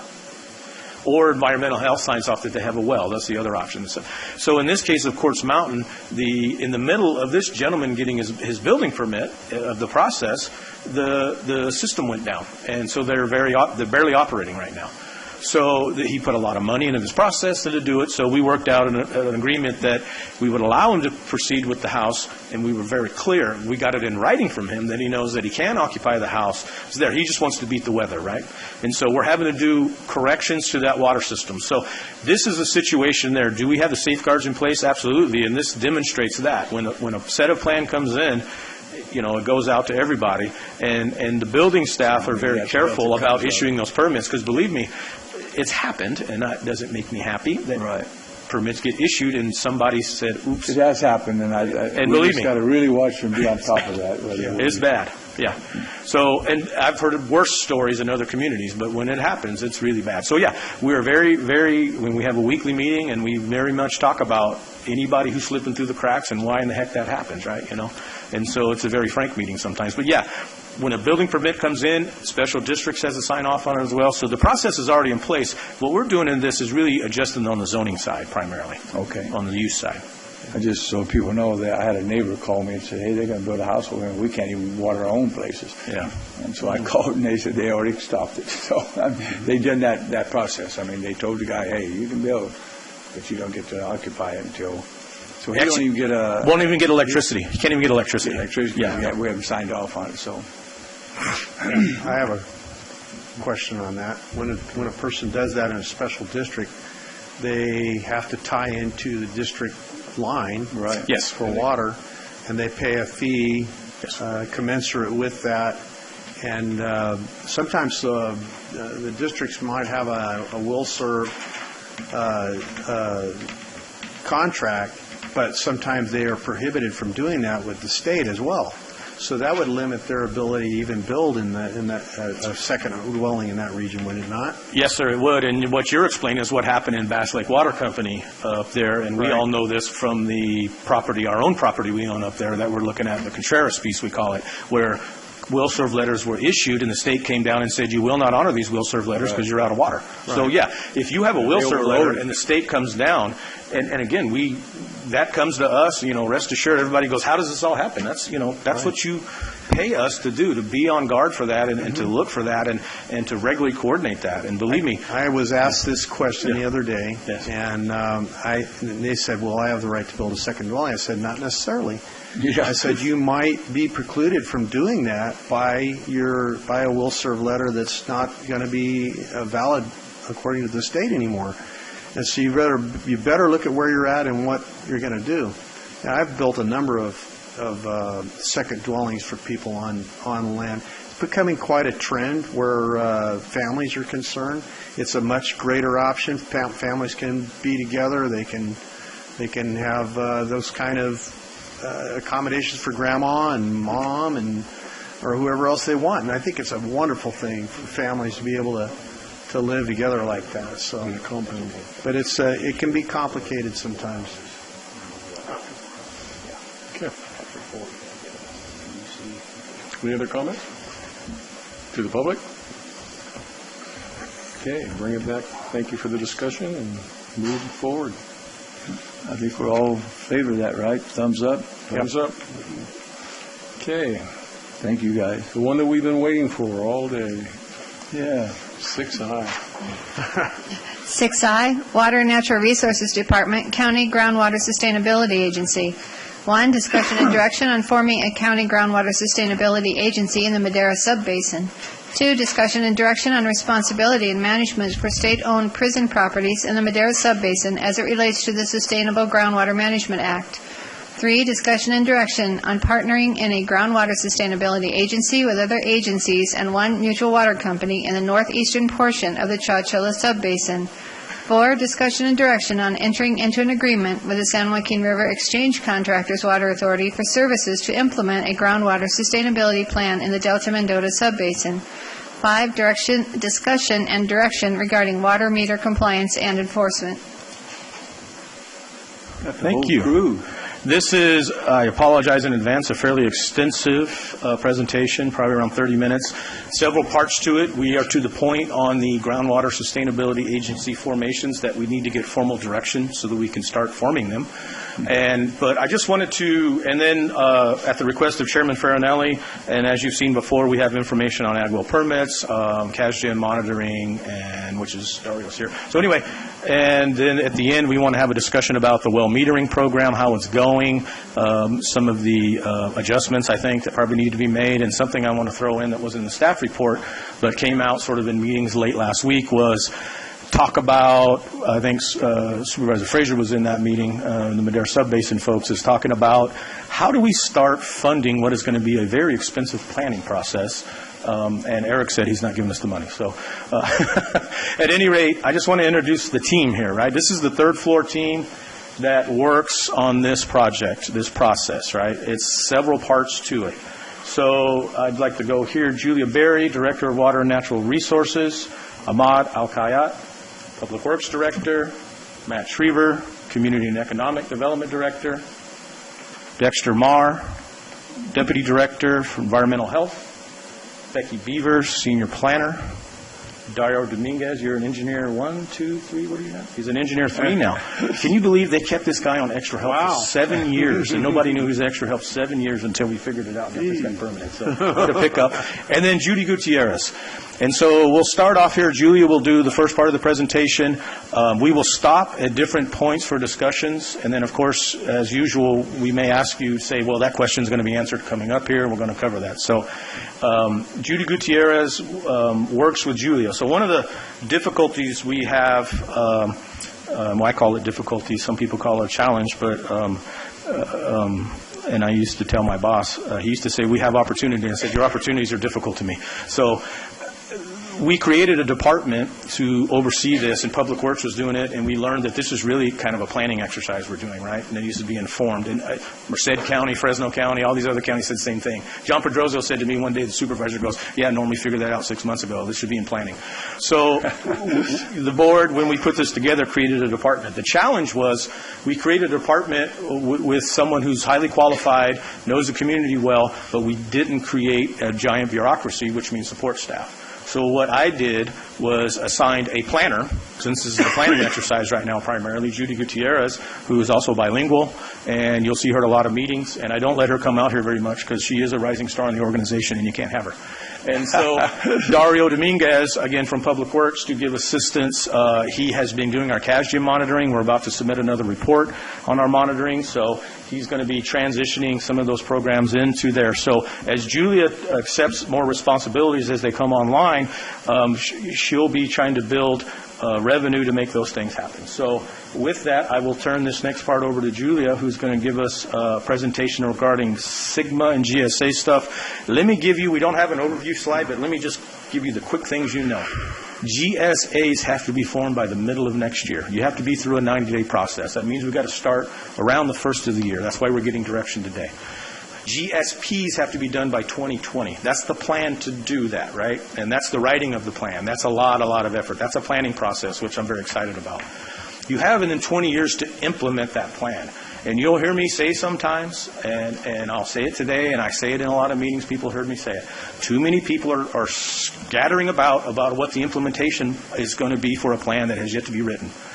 And what's dangerous about that is that you have lawyers watching going, oh, they're going to try doing this? That gives me another year and a half to work up of why they can't do it. Because some of the really good ideas you guys have heard that are market-based, I have heard lawyers already said, well, I can see an issue with that, and I can see an issue with that. So I would highly suggest, and you'll hear me say it, we not talk about implementation prematurely, because we are not even to the planning stage yet. We are in the formation of governance stage. And so those are our time frames. I understand it's excruciatingly slow. But I also can tell you that when we rush things in place, because what's the last topic today is wells and well meters, when you rush to put an ordinance in place because there's a public outcry to do it, and then a state law comes out afterwards and you find out you didn't get it right. So that's one of the reasons. So let's put it out there now for the GSAs, and then we'll go from there. Thanks, Julia. Thanks, Norm, for that great introduction. And I just say that I do really appreciate the staff from Public Works and from Planning, because they help me quite a bit. So today we're going to talk about the Sustainable Groundwater Management Act, and we're going to take it sub-basin by sub-basin. I did mix up the PowerPoint so it has a white background. I don't know if you guys have the same thing. Are they looking at the same thing as me? Easier to read. Okay, so in the Madera Sub-Basin, we have the most number of players, and the bulk of them have filed already. They're either in the process or they have become an exclusive groundwater sustainability agency. Those include the City of Madera, Gravelly Ford Water District, Madera Irrigation District, Madera Water District, and Root Creek Water District. Remaining in the Madera Sub-Basin are the City of Chowchilla, Newstone Water District, and the county. As we said before, we're waiting to go last because we're making sure that we will pick up any of the properties that are not claimed by other agencies.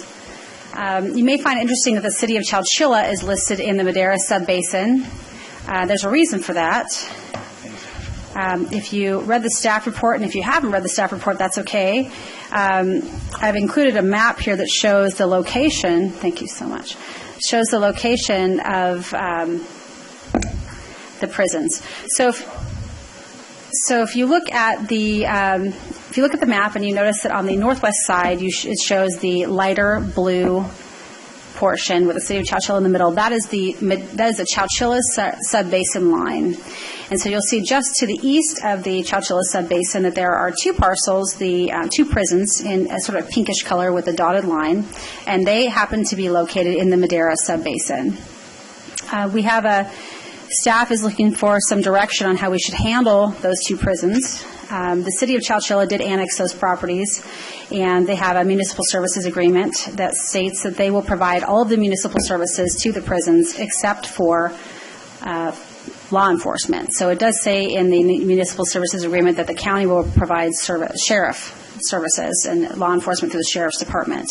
The city of Chowchilla is open to discussion about this. However, they are not being proactive about taking responsibility for the 2 prisons as a part of a groundwater sustainability agency. So today we'll be asking the board how you would like for us to handle that. I don't know if you have any other comments about that situation. Well, I think one of the issues is that I think we are statutorily prohibited from charging state-owned property fees, are we not?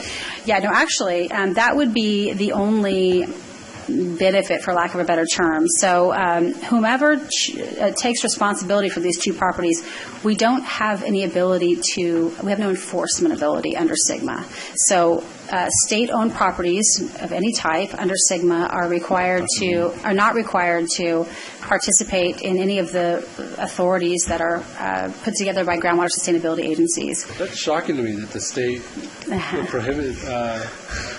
They participate. It says in SGMA, it says they may participate on a voluntary basis. However, whomever has them in their GSA does have fee authority. So that is the only upside to taking these properties. And I will note that these properties do use a bit of groundwater because they farm 2 160-acre parcels of farmland. So they are groundwater users outside of just a municipal. Yeah, and on top of the fact that they're the populations the size of small cities. In fact, the overall population of the 2 prisons equals what the city population of Chowchilla was a few years ago. So it's unconscionable to think that they don't have an impact on groundwater in the region. They have an enormous impact on groundwater in the region. And yet that population goes into the VLF. Yes.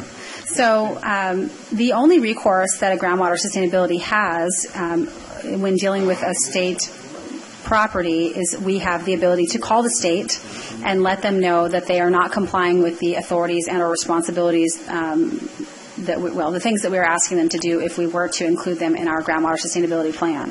I do want to stress the fact that if the City of Chowchilla chooses not to claim these 2 properties, that by default under the Sustainable Groundwater Management Act, they become our responsibility and they will be included in our groundwater sustainability agency.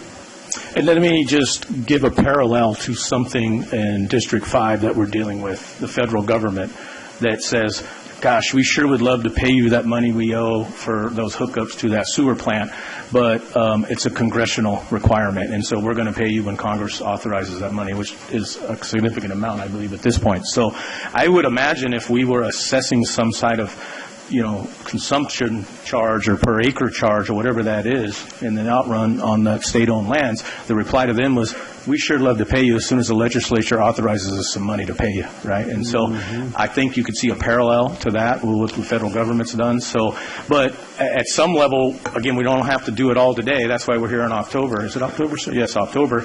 And to make sure that by the end of the year, we have this worked out, which it's still not critical, but we want to work this out. So we wanted to make sure you had a good understanding publicly. I know it's been talked about at a subcommittee level of what's going on there. Thank you. Okay, so that concludes my presentation on the Madera Sub-Basin. Everything else is business as usual. We're just waiting for New Stone, and we may not wait for New Stone to file to be a GSA. We're going to set our own time frame pretty soon here at the beginning of the year. Yes, and so at the end of the presentation, we'll have explicit slides for direction for each GSA and all that. So at the end, we're going to have direction slides. The one thing that come up late last week is at what point countywide are we going to notify people and say, hey, you haven't filed yet, and if you don't file by February 1st or February whatever, July, March 1st, whatever we think the cutoff date is, we're filing basically, right? No, can the state become a GSA? No, this SGMA is very specific to local agencies. And what if we say we don't want them? By default, it becomes ours, and it also could trigger the state to come into our basin and look at everything that we're doing. Well, so, yeah, I apologize. We don't have a choice in the sense that if we were to say, because like I've told people, we're the local agency of last resort. So if it falls in our lap as a county, like everything else does, and we say no to it, then the state starts to put its foot in the... So these are ours, so... Yeah, it's either Chowchilla takes it or we take it. No, If no, not, no. then the state comes in, which I think is not something we want. Julia, I think at some point in her presentation may want to mention she was at the Regional Aqua Conference last week, and the state has now got a fee schedule?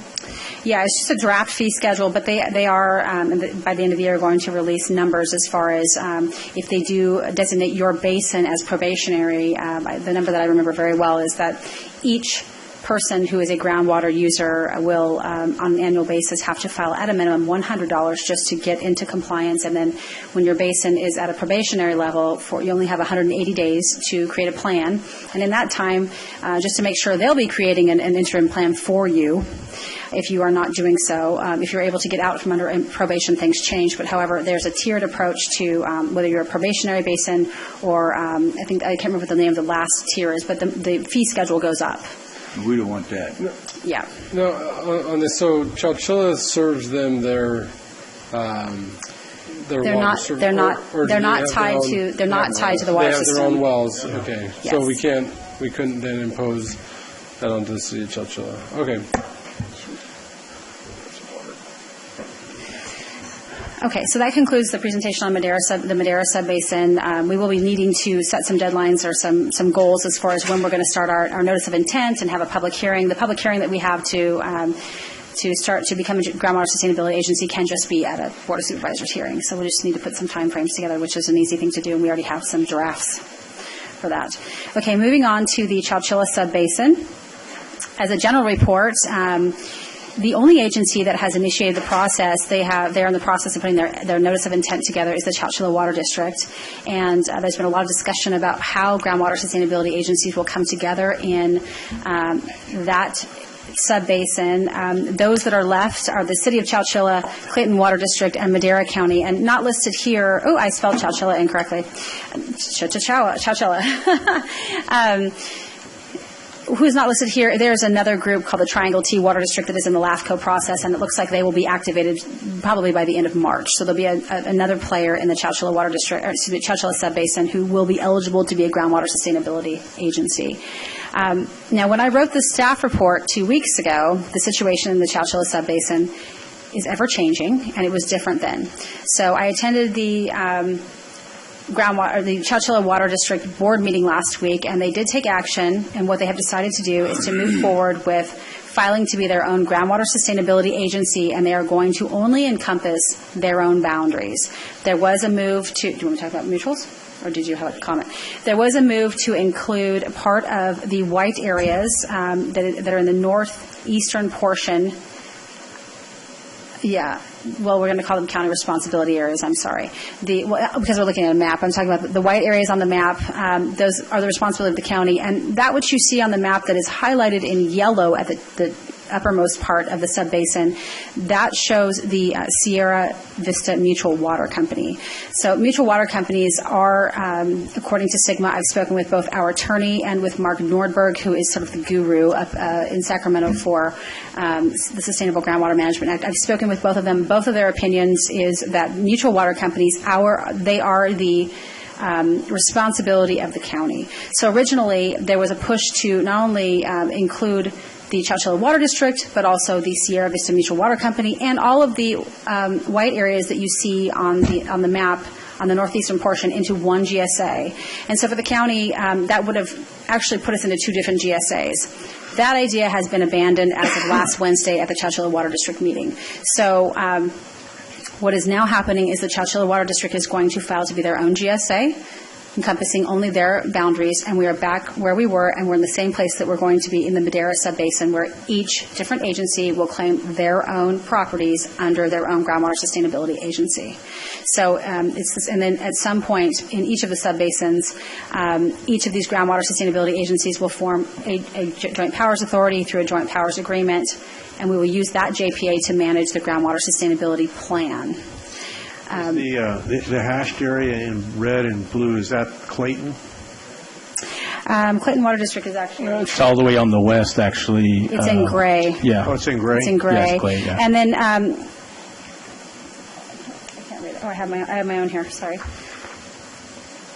The Sierra Water District that you see in the dark teal color on the western portion of the basin, this map was made by Provo and Pritchard, and we've actually done quite a bit of research. The Sierra Water District no longer exists. It was dissolved several years ago. So this is an outdated map from Provo and Pritchard, and I think since then they have eliminated that from the map.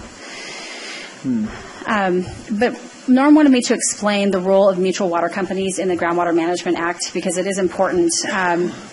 The law is not specific as to how they may participate, except for to say that they are not on par with other local agencies. They are not they are not considered a city, a county, a water district, an irrigation district. They are not a formal government agency. Therefore, they are not able to form their own groundwater sustainability agency.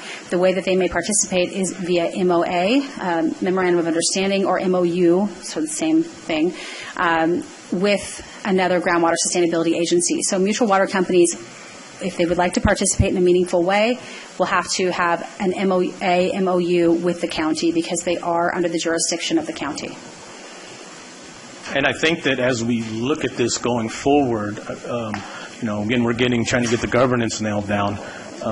But as we get into the different programs, I mean, one of the things we obviously want to keep in mind is surface water rights and the importance of partnering with the folks. There's a whole different way of thinking on surface water in this county in the last, few years, certainly since my employment started here. So I think that some of that's very important to consider, and that's why we wanted to get you guys briefed today on the updates there. Thank you. Okay, moving on to the Delta Mendota Subbasin. We've had some changes in the subbasin, but at this time, as far as boundaries, we've had changes as far as boundaries. The following agencies have completed their process. They are exclusive, or they've completed the process to become GSAs. The Aliso Water District and the Columbia Canal Company are the only two districts that are in the inside Madera County. They're also in the Delta Mendota Subbasin.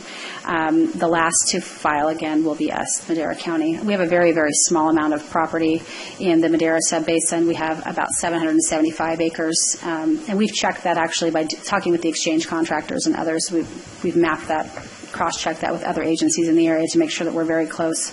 The reason the staff report said that go ahead. That's 775 acres in the Delta Mendota subbasin, not the Madera subbasin. Yeah, county responsibility that are county areas. Responsibility areas, yeah. And this points out another important fact about data, and we're about, we've got a grant awarded and about to do a whole lot more baseline data, is that up until not too long ago, probably more recently than I'm comfortable with, the county was under the impression we had 0 responsibility areas in that subbasin. And it wasn't until Julia dug down deep and got in there that everybody's like, oh, yeah, you do. And so, you've heard me say we're not as handoff in that subbasin as we are. Boy, we're not. And now I think is appropriate time to talk a little bit about funding, because in that subbasin, which goes into certainly Fresno County, and I don't know if it goes into San Benito, it goes to a lot of places, right? And so that group is together, and they were the first one to become exclusive in this county. We did the exchange contractors. The exchange contractors. We did an MOU with them today on consent, which we're very happy about. They've said, we'll be happy to manage that county responsibility area. It's a very small if you pay us. And so the question comes down to, again, we need to be a part of their groundwater sustainability plan because we have a responsibility area in there to be there. Now, let me be clear about all the 3 subbasins that'll have their own plans. Nobody can get a groundwater sustainability plan done without the cooperation of the county. When you look at all the things that have to be there, I mean, there are things that only a county or a city could do. You actually have to have a well permitting program. You have to have a this and a that and the other that are done through there. So I am fairly confident that the collaborations will continue because they have to. But let's get into fees a little bit, because I think it would be meritorious of us to start thinking about SGMA allows us to set fees and adopt fees to implement SGMA. Right? So currently, and we'll talk about groundwater monitoring in a little bit, it's done primarily based on other people's dollars, and we're not. Those won't be subject to 218 either, will they? Well, it depends on how we approach it, right? And so if we were to, and when we get into well permits later, and maybe we'll get info from the board, but, when you dig a well of a certain depth, of a certain width, perhaps we put on every building permit, there's a technology fee. There's a general plan fee on certain permits. perhaps on well permits or other types of things, or perhaps on single-family houses. There should be a water impact fee. We have an impact fee for the library, and we have an impact fee for, other things. So you as the board have options by which you could put impact fees in place to pay for these things, which, again, how do you think we paid for our housing element, right? We have a fee that we do for that. The general fund didn't pay for that, and we collect the fees over time. So I'm not saying that I have all the ideas here, but I would like to get direction today to explore those ideas and come back to the board with ways that we could, again, self-fund. I was recently ridiculed in the press by talking about my self-funding planning department. I'm very, very proud of my self-funded planning department. And I would like to self-fund Sigma as well. I don't want to have to come from the general fund to do this. We just got a great grant for $500,000, and we will probably get more grants, right? They called us and said, put in for the grant. You're a great candidate for us. But I can't see us getting it all done on grant dollars. And so I just want to put that out there to the board to start thinking about ways we could raise the funds to do baseline monitoring, to know where the heck we are now, and so that we understand the future, to understand, there are so many modeling programs you can do, and then you look at the groundwater management plan, which has great information, by the way. So I just wanted to put it out there as Julia finishes up on the GSAs that we, as the county, should start thinking about the number of widgets we turn out the door and whether or not those amounts we're charging on those are appropriate to recoup our costs. Something that I've kind of given a little thought to, and that is that we are, what was that?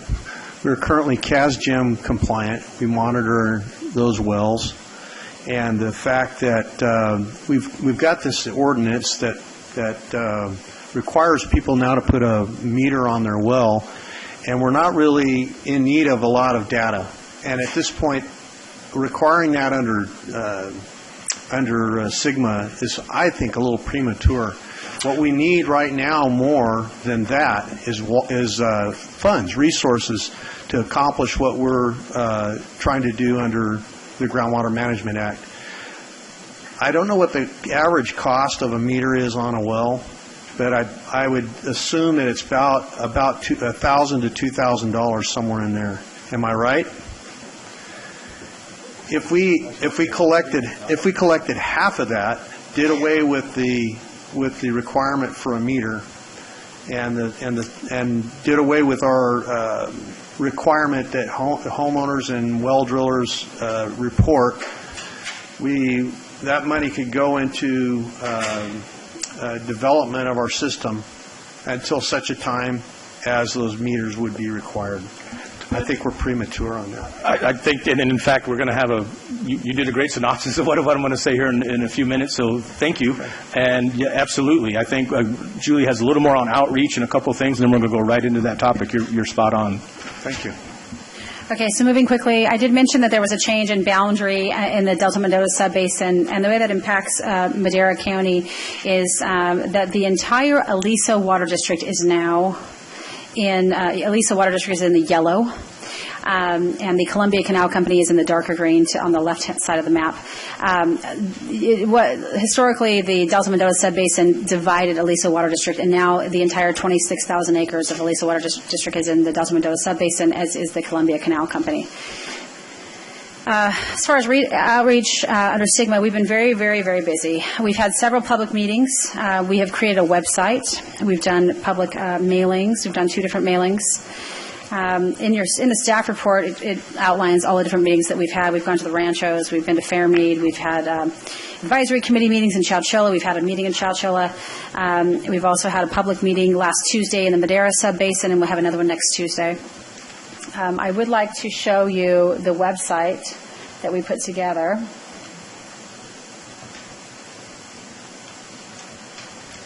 Although I don't know how to get to it.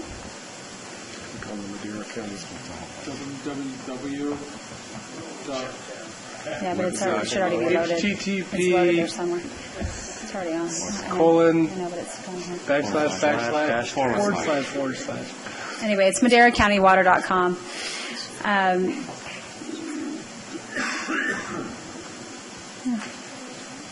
I had it ready to go. Okay. So it's Madera County. It's okay. It's okay. It's our first It's okay. one. It's already here. I had it up earlier. So here's our live website. As you can see, we have on the right-hand side all the maps of the entire county, all the sub-basins. If you scroll to the bottom, though, you find all kinds of things. Definitions, words are very important in this regulation. And then one thing that I'd like to draw your attention to, which I think is very interesting, is the second to last link under quick links. One of the things that the Department of Water Resources is coming out with at the end of the year, which I'm waiting with great anticipation, as are many of the irrigation and water districts, is they're going to put a report out. It's called Water Available for Replenishment. And we are very, very interested to see where they think there is extra water, or perhaps they're going to secure some extra water. How will that be allocated? Very curious to see what that report says. And then lastly, of course, I included the final Madera County groundwater plan. We have a lot of requests for that, so I made sure to put that on our website. So this site will keep growing. You can also find the public notices that we put out. The August 30th public notice went out to everybody, all of the county responsibility area landowners, and then the public meeting notice only went to the Madera sub-basin because we're trying to divide. We have a lot of people to talk to, so we're trying to divide it. Okay, back to, there's that, and we're on to CASGIM. Did you want to do CASGIM? Okay. So we're going to have a little bit of discussion of CASGIM, and Dario's about to do our fall report, and so he'll join us for a short deal. So I wanted to go over a few things about California State Groundwater Elevation Monitoring. 2009 law really took effect in 2011. As you know, at one point in time, we didn't monitor enough wells to be what's called CASGIM compliant. An effort was undertaken by some previous staff to work with our local partners to get that done. The groundwater management plan, which I've referred to earlier and I'll refer to a lot here, adopted, it's less than 2 years old, incredibly good plan. It has so much good information. As you know, Wood Rogers, Ken Schmidt, and Provost and Pritchard all worked on this plan. Let me give you the groundwater level monitoring. I just spoke with Chowchilla Water District earlier and a couple things, but City of Madera City of Chowchilla doesn't regularly measure groundwater levels. City of Madera measures groundwater levels annually in 19 wells. Chowchilla Water District groundwater levels 140 wells, spring and fall. Spring and fall is the DWR recommended time. Gravely Ford doesn't perform it, but is a member and provides other information. Madera Irrigation District monitors, again, spring and fall twice a year, approximately 230 wells. In discussions with them, they don't know that they need to monitor that many to get the level you need. So when you look at the CASGIM map, what they're looking for is what the groundwater management plan calls a monitoring grid. In other words, is it spread out to enough places and at the appropriate depths? It's not only, it's not only X, it's also Y, right? Where are you in different places? And then, of course, we have 14 special districts, 25 are monitored annually, data loggers. We have some more information. And so it has water quality as a portion of it as well. Could you show me the next slide, please? And so here's a few of the things that are being monitored, right? So these are Julia, this one was, explain this slide again. This just shows where our wells are. Yeah, so where the wells are and where the well meters are and where the monitoring is. This is And there was one handed out today. The one you see up here, and it has to do with how you ask your computer questions, right? We had this come up in an email last week. So the one you see on the screen right now is fiscal year, right? It's your year over year, and it's a little harder to read, but it's your fiscal year, right? What you got handed out earlier, the bar chart, and then I don't know if we can get it on the camera, is an annual, based on annual information, going back to 2011. And it also breaks down between residential permits and ag well permits. I can also share, if anybody wants, I'm just kind of holding it up, Becky, who went upstairs to go back to work, she's always so industrious. We have on one map, where we've done it Becky does it by fiscal year, so we have it broken down here, how many well permits are being done residential and ag. So Becky, just every time you turn around, is creating these great new composite maps. So she's also right behind you. And if you turn around, she's right behind you. Oh, you're back. Oh, I didn't think you were gone. Oh, I'm sorry. So anyway, we have this as well. Another one that says new wells as compared to groundwater total. So these are, interesting maps that are available, some of which are on Julia's website. I've kind of shown them here. And there is one I didn't have a copy of, is that DWR has elevation levels for the county going back to what year, 1950 what? 1956. And so these are GIS data that's available primarily. Again, you've got to know somebody to get this data. You can't just go on, click on a website and get it. This is pretty in-depth stuff. So when we look at the data we have, and then I can go over the bar chart here. So in 2015, again, 2016 would be year-to-date. So year-to-date on 2016, we've done 220 new domestic wells and 113 ag wells. 2015, we did this is a full year, 312 domestic wells, 261 ag wells. 2014, this is actually one of the rare times where we did more ag wells. So we did 247 domestic wells and 278 ag wells. And then you go back to 13 and 11, and you go back to the last wet year, which is 2011, and look at the number of wells. So as the drought has continued, the number of wells, which stands to reason, right, because of our conjunctive use model, right? As surface water becomes less plentiful, we go to our savings account, right? So we wanted to give you an update. We've given this many times on the number of water wells being permitted. And so if you were to put the logic of maybe there was a fee on, 500 wells or 800 wells, what that would turn itself into. We were talking about that time, too, so remember fees. It would be $500,000. Yeah, we discussed that. So, and also, next slide, please. Have you got a conversion rate in those years on especially 2014 and 15 of the rangeland into almost pistachio? Yes, I do. I have it committed to memory, actually. So between 2010 and 2014, those are the last available numbers. We converted, when you do all the totals, it's approximately 7,000 acres went into irrigated lands from non-irrigated lands. How many? 7,000 acres approximately. I thought we was up to 40,000. Well, that's just for that time frame. If you go back over the years, let me see if I have that chart. I have a specific chart on it, and I can either present that to you or email it to you. Becky, I just wonder in those years that they, when the economy was starting to pick up a little bit in 14 and stuff, and they were, and that's when almonds were sky high, so maybe that's when they converted a lot of land over and got those ag wells. So what I can have Becky do is true up the well permit numbers with the conversion into irrigated land numbers, and then we'll get with Stevie and then look at farm gate numbers, right? And we can compare them. That'd be a nice number to know. Yeah. Okay. Okay. Next slide, please. I'm sorry. I shared all these maps with you from Ken Schmidt and Buddha. It's very interesting that basically the Department of Water Resources, State of California, shows the decrease. As far back as they go is 2006 to 2016. You got a chart from there, and the decrease on this chart of the water, and it shows you all in red. That it's 10 feet, the decrease. And then what's interesting is when you go to this last year, which we had a lot of rain, you don't see it as much red, except in the delta area where the water used to flow in the Fresno and the Fresno Madera west side. So I'll share this with the boy. I think I sent this to you. Yes or no? We have the email. But, and let me just augment that information a little bit. It's really, it's amazing that I tried to go back farther than 2006. Yeah. Well, you're exactly right about water, right? When water comes onto the ground, it affects, there's a correlation. There's some people say about groundwater, and now subsidence is a different matter, so I don't want Supervisor Rogers to retort quickly, but groundwater is a renewable resource. You can renew your groundwater, right? Yep. Now, when you have subsidence, that's a different matter.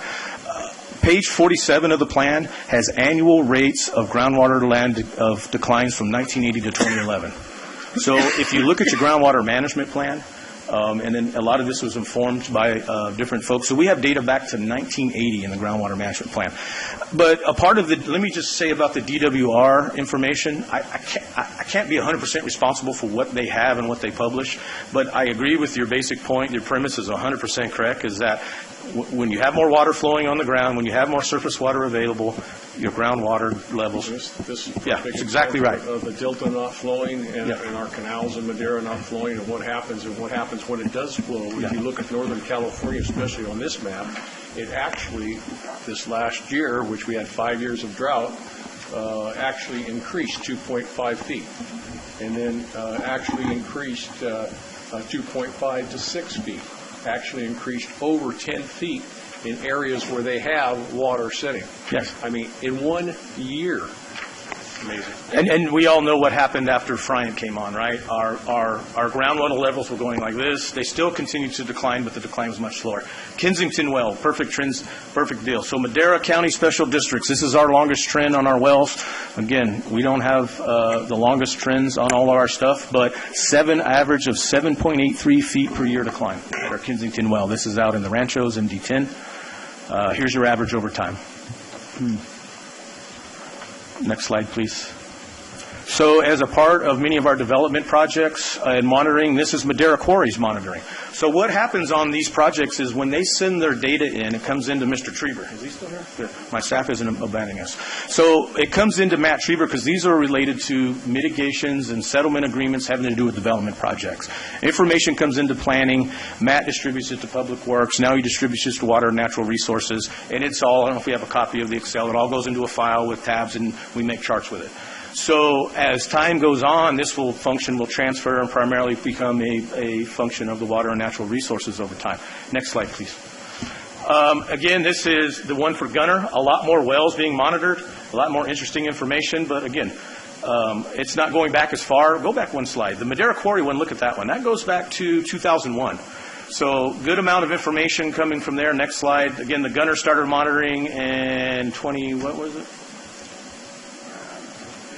15, right? Yeah. Anyway, after their entitlement, it was a condition of their entitlement to submit that stuff. Sorry, let me get in the microphone. Next slide, please.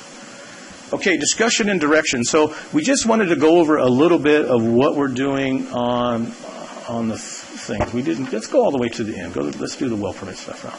Okay. So this is the last piece of direction. We'll go back to the GSA stuff because we're kind of on a hot note here. Is that at the end of 2014, beginning of 2015, we were having regular meetings, and we did two things at that time. We adjusted our well permit fees, which were woefully inadequate, and they may need to be looked at again. I think that maybe I would welcome such direction to look at other funding sources. The other thing we did was we put a requirement in that new wells and different categories of wells have well meters and sounding tubes. One of the reasons why is the groundwater management plan said to do it, also for residential wells. It was one of the recommended actions, and it actually says it's the strongest language. The county shall do this. So one of the few places where the groundwater management plan adopted by the board. We all think it's a good plan.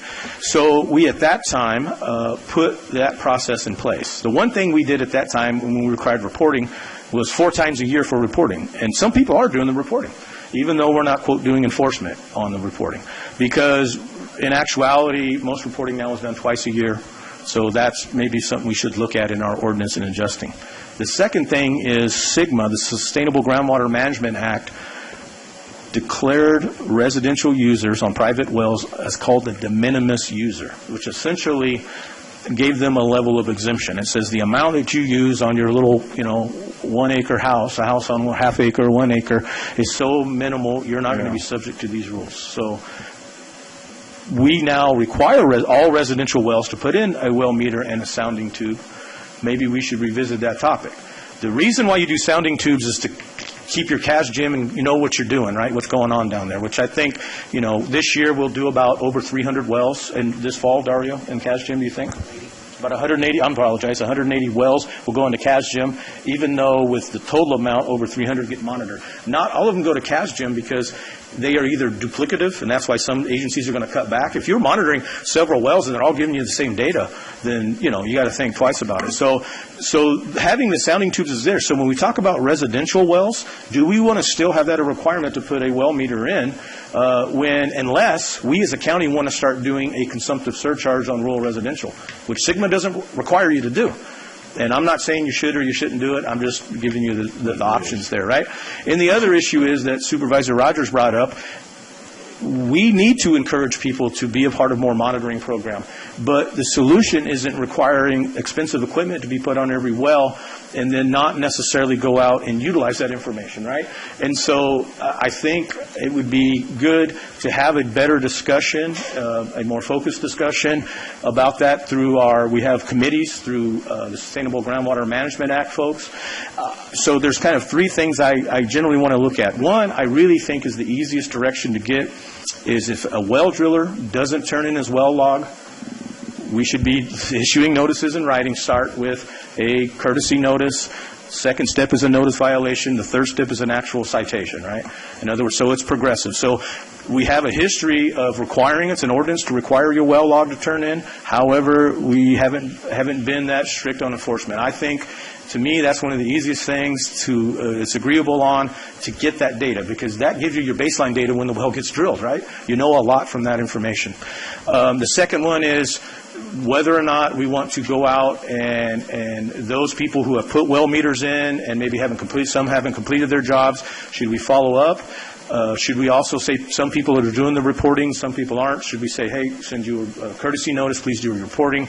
Or, because we're CASGIM compliant, because I think we're being smart about our reporting, should we take another look at the whole program of how this is a law, right? And we put this law in place, again, because we thought something needed to be done at the time. And it turns out, like we've done with the other rules, when we changed the rules, maybe they weren't the exact appropriate rules. I'm not trying to blame anybody or say that anybody voted wrong or made the wrong recommendation. I say in light of what SGMA is now, maybe we should take another look at our well requirements, because I think that it's something that should be looked at, and we may be putting people at a disadvantage unfairly. Right.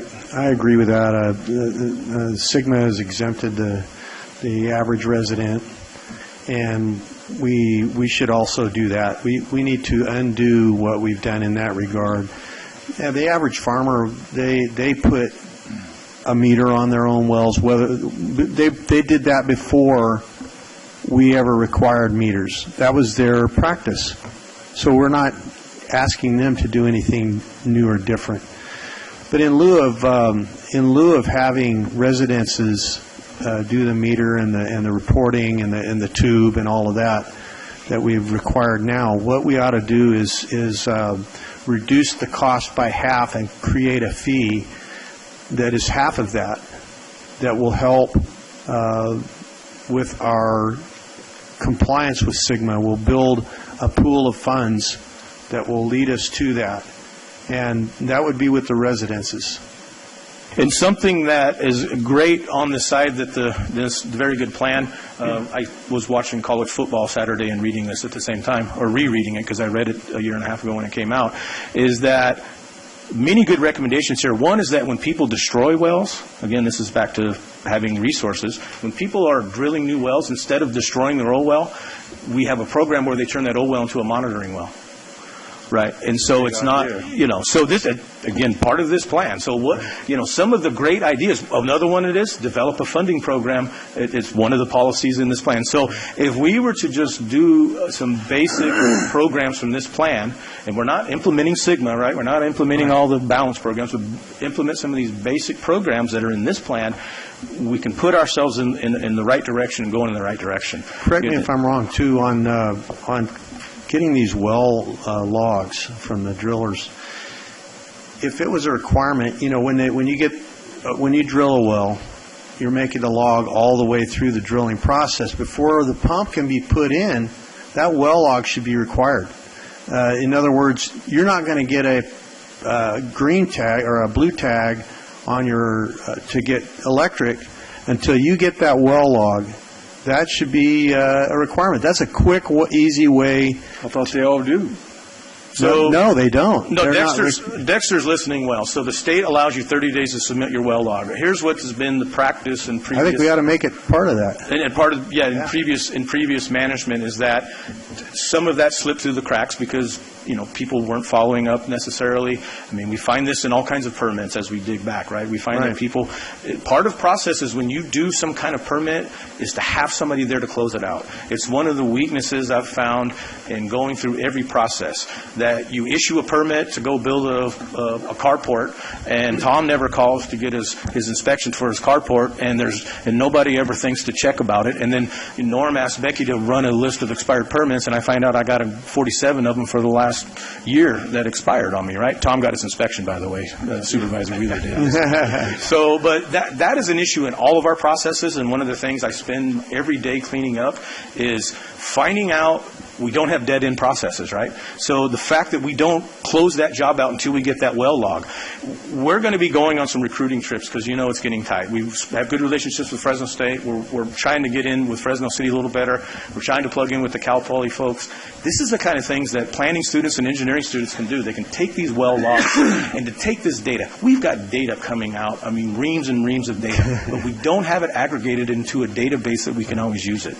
And that's where we're looking to get young professional college students to come in and help us aggregate that data, because you get a snapshot of the entire aquifer with some of these wells that are 600 to 1,500 feet deep. You get a really good snapshot of the. And that's a part of our well meter or well permit that we say a well over a certain depth that perforates certain places, and we know those from our groundwater management plan. Those are the ones we need to be spending more time on and putting more effort on than the more shallow wells. Right. Mr. Chairman. Real quick, we have a guest that just walked in, Paul Dicko. He's the elected He's the Fresno County Assessor. Hi, Paul. What brings you to Madera?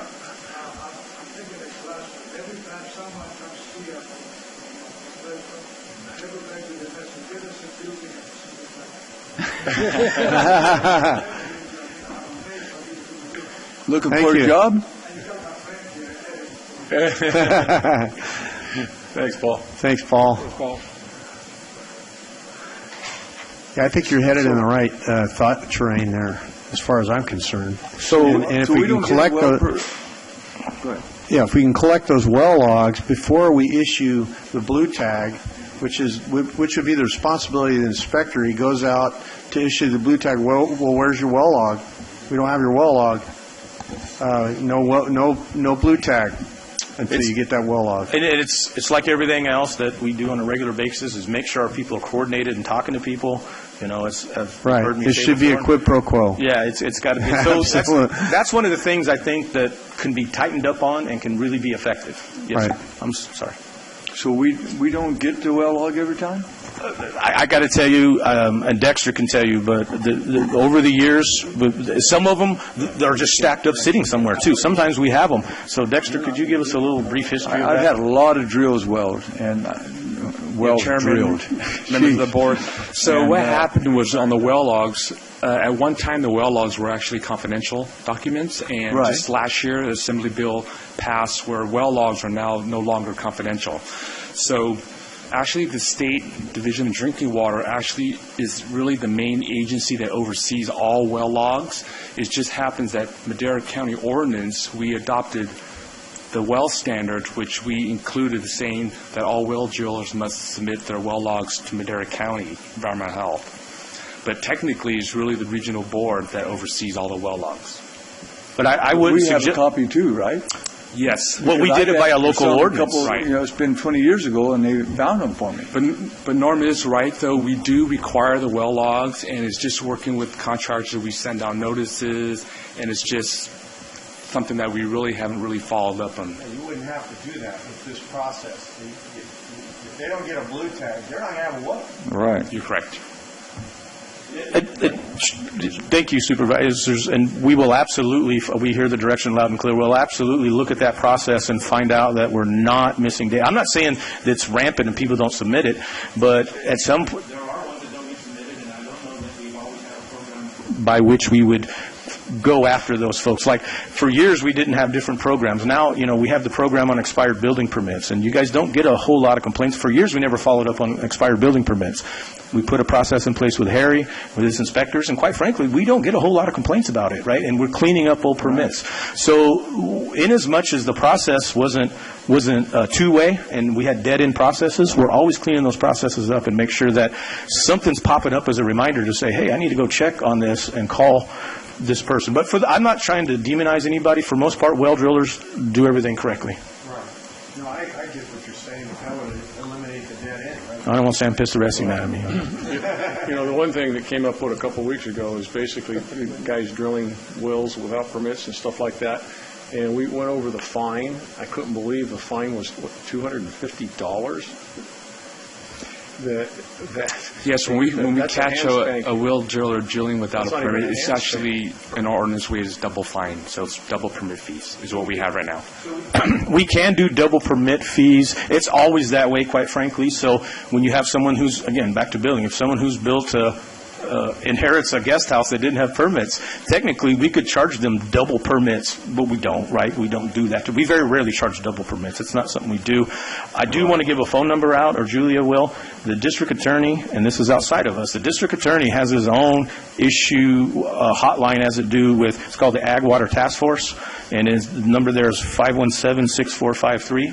So it's a very important one. Again, that's a very different type of enforcement. Believe me, we always tell people that when it comes to other enforcement. You'd be more than happy to see us, because the other side of the enforcement isn't pleasant, right? We're the most pleasant type of enforcement there is. So that is the DA has put that out. He has a Ag Water Task Force, basically to make sure that people aren't inappropriately using water without getting permits.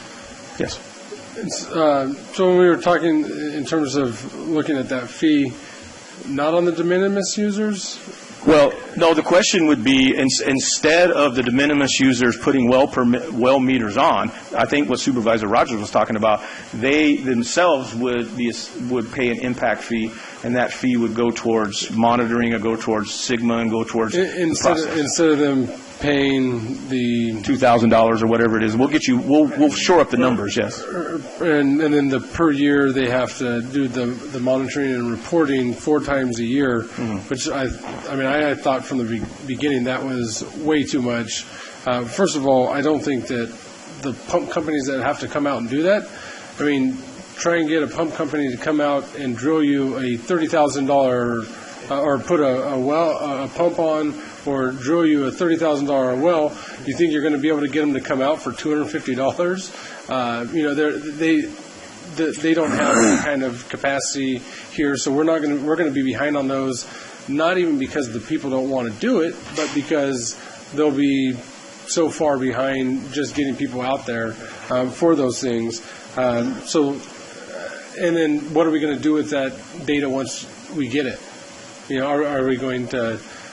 We already have the CASGEM in place. Also, I heard that we use abandoned wells as monitoring wells. Let's do that at MD95 instead of filling that their abandoned well. Use that as a monitoring well. That takes care of one of our headaches in that. Let's just do that. Great idea. Yeah. Yeah, instead of, that's a $10,000 fight we don't need to have. We'll follow up on the feasibility, So, you know, I don't want if you have just the rural residential homeowners that are footing the bill for all of this, you know, what happens with, you know, the special districts when they put in a new well? Do they have to pay that in lieu fee too? Or is it just going to be burdened by people that just so happen to not live in the special district or live outside of the city? Which is a substantial population, but another solution would be you don't tie it to new well permits, you tie the fee to new building permits. Okay. Just like the library fee and the parks fee. Yeah, there's a right to building permits. Then we can do commercial, industrial, and that. Now, again, that doesn't cover the agricultural side, and if you want them to participate as well, but that's another way of approaching it. Yes. I'm talking to the agricultural community. I think that they know that they're going to have to be a part of this solution. There hasn't been a whole lot. I mean, I can't speak for the whole ag industry, but some of the ones I've talked to, there hasn't been a whole lot of pushback to some kind of fee like that goes with it. They know that at some point there's going to be some cost to them to be able to implement this. And then, what was the point before you said that? I'll find it again. I'll find it again in my head, and then I'll bring back in. Okay. Any more from the board?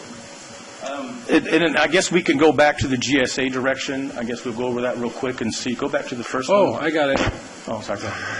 It's that gray matter. Hold it. It's that gray matter. We'll just be a couple more minutes there. So if we have this fee in lieu, and this it's come up, and I'm not going to take credit for it, but I don't know if I can say who I got it from. But what happens when the state does say that we need to have meters on every single well, and then we miss that opportunity to capture people that have just put in a new well? So, I mean, you make an interesting point, and that's why we're not here today with an ordinance proposal. We'll look at it closer.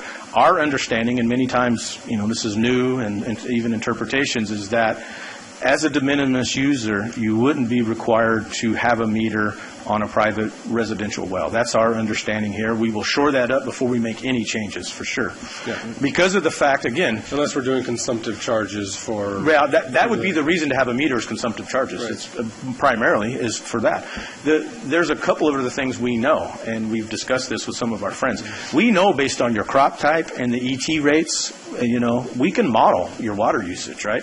So there's a whole lot more we can do about getting the water usage down and knowing what that is without having to literally walk on people's property and look at something, which a lot of you have heard of this. A lot of our friends in the water business who do this fairly regularly are working. Now they're getting into more in-depth stuff, right? Even in the groundwater plan, they talk about LIDAR and different, using satellites. You've seen some of the satellite stuff we've had come out publicly as well, because here's the thing we really don't know as we get to the next one. We know how much water typically we're using, and we know how the water levels have gone down, and we know about the subsidence levels. But what we really don't know is how much is really down there. Right. That's what we don't know, right? And Berkeley does. Berkeley, yeah. You see Berkeley released a study not too long ago. We ought to get a joke and said, I guess we can all go home now because they said there's so much water we'll never run out. Yeah. So, out of Berkeley, by the way. So, that's the truth. So staff would like direction in the Madera Subbasin. And go ahead, Julie. Yeah, so we just, in the Madera Subbasin, we need to start the process of, looking into filing to take responsibility for the areas that are the county responsibility areas. So we're looking for direction as far as whether the board is interested and wants us to move forward with that process, setting timelines and putting some dates out there as far as public information and public meetings, excuse me. So an overview of the process, there's some notice of intents that have to be done. Some stuff has to go in the newspaper, and it has to have was it one public hearing in front of the board or two? Yes, we have to have a public hearing where the board votes to become a groundwater system. Yes. So behind the scenes, as you know, Supervisor Frazier is our representative for the Madera Subbasin. We'll continue to work with him to make sure we get it right, and we'll bring forward the proposal. Okay. And then the second, so any direction on that? They're all nodding. You're fine. Okay. Second is what your feeling is on, or what your direction is on the state-owned prison properties that are now in the Madera Subbasin, how we should proceed with those two properties.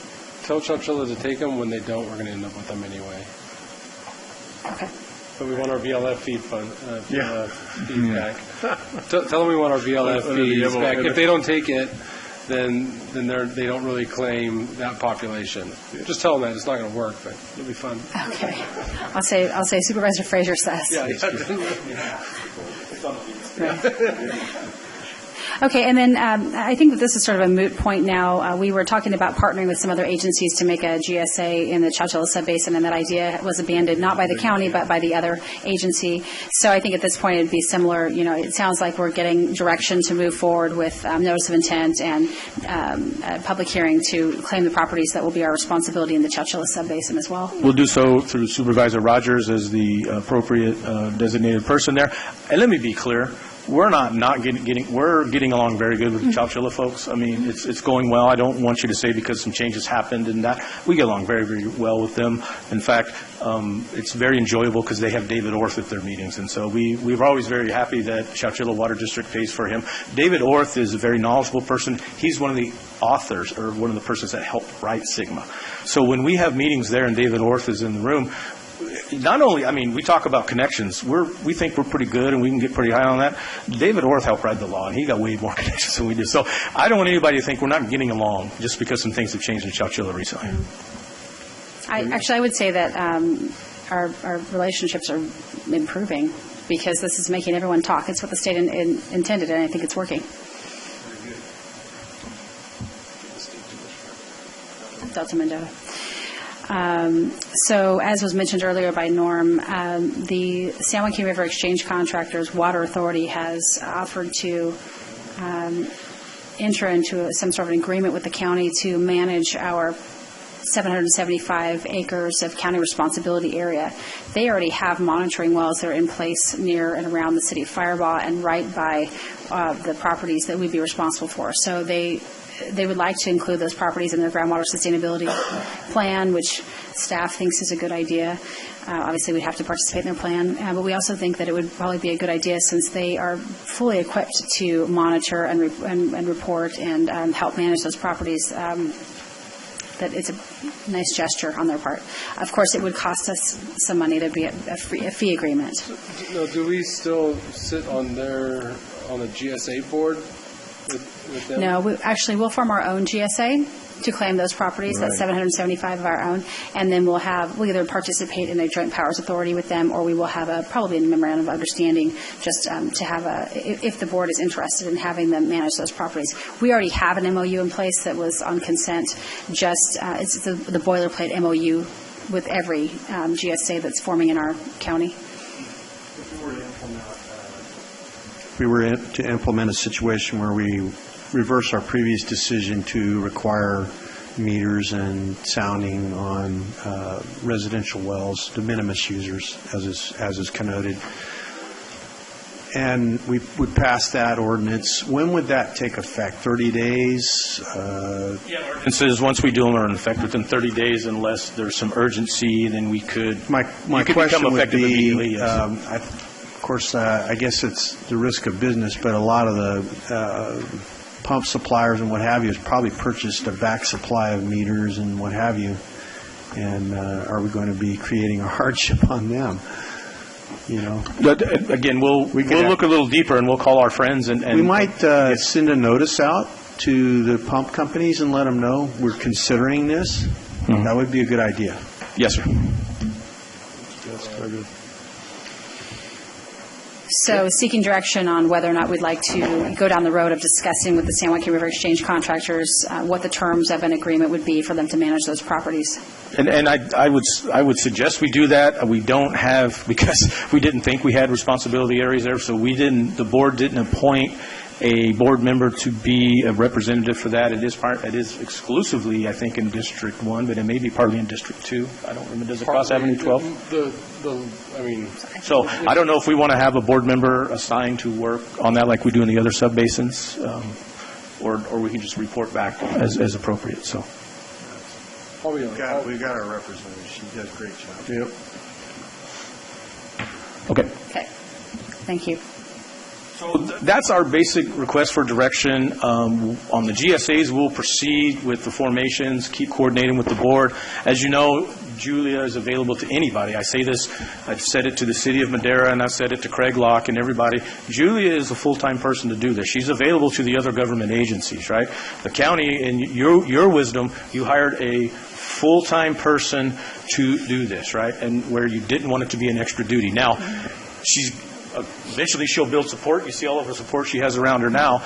We'll continue to give her that support and give her more support. This is too important, and we got the message from you guys. She's going to need it. And so we seem like we're duly informed on how to proceed there. On the well meters, if you would like, I'll work with Supervisor Rogers and Supervisor Frazier through their roles through Sigma to try to make sure we get that accurate and make sure it's correct to what we really want to be doing moving forward, and try to implement other things that are in this document that are short-term things that make things work better, that will set up what we're doing in the long run, right?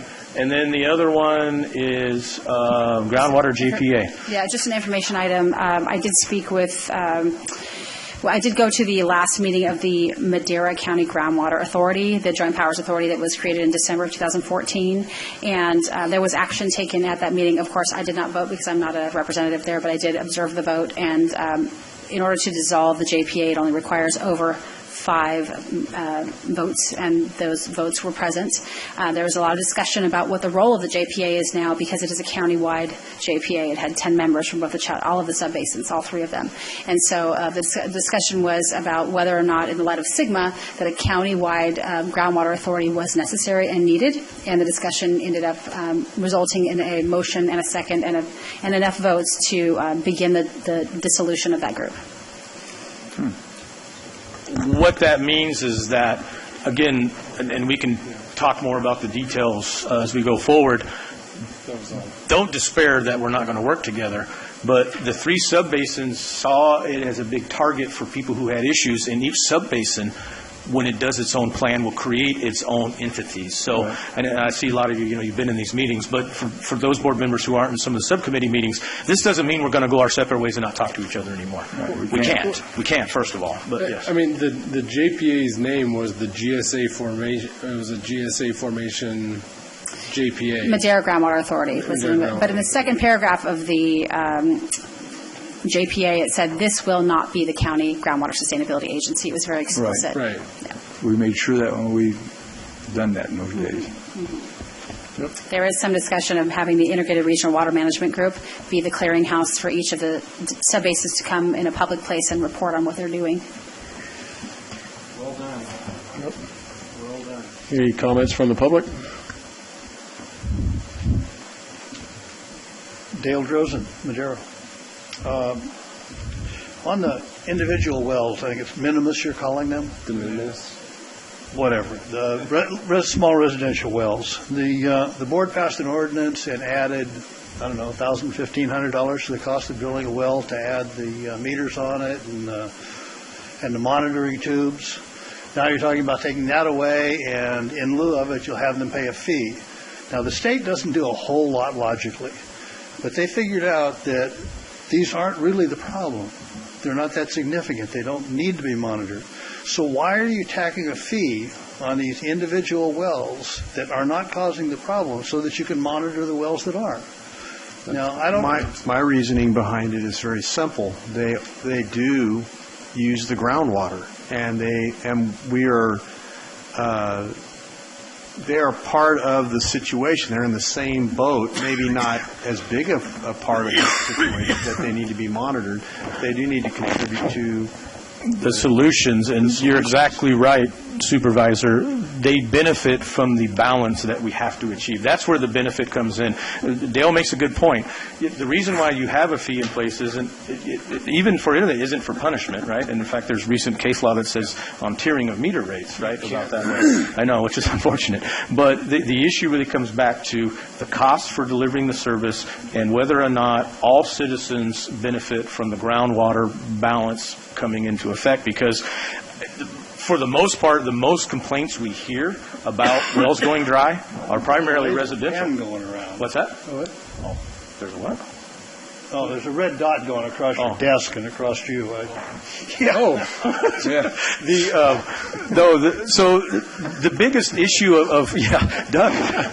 The biggest issue that we have and the biggest thing we run into are residential wells that have gone dry, and we have a program for which to do it. So they definitely have a stake into making sure that this is, just because they won't be regulated by it doesn't mean they shouldn't contribute to the outcome. Again, these are just concepts we're kicking around, Dale. Okay. It's done a different way. Well, just to put it in a little context, you've got a bunch of gravel trucks running up and down the road, and to monitor how much damage they're doing to the road, you're going to charge the bicycles. And they're not part of the problem.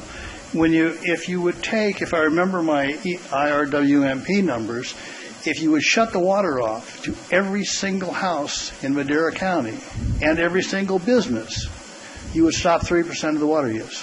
That's only 5% of the total ground use water. Right. That's most of the ones that have individual wells that you're talking about also have septic tanks. So 90% of the water they use is going right straight back into the groundwater. I don't see where they should have to pay a fee on anything. The ones that are taking the water out from under them should be paying the fees. Thank you. Okay, bring it back to the board. Direction?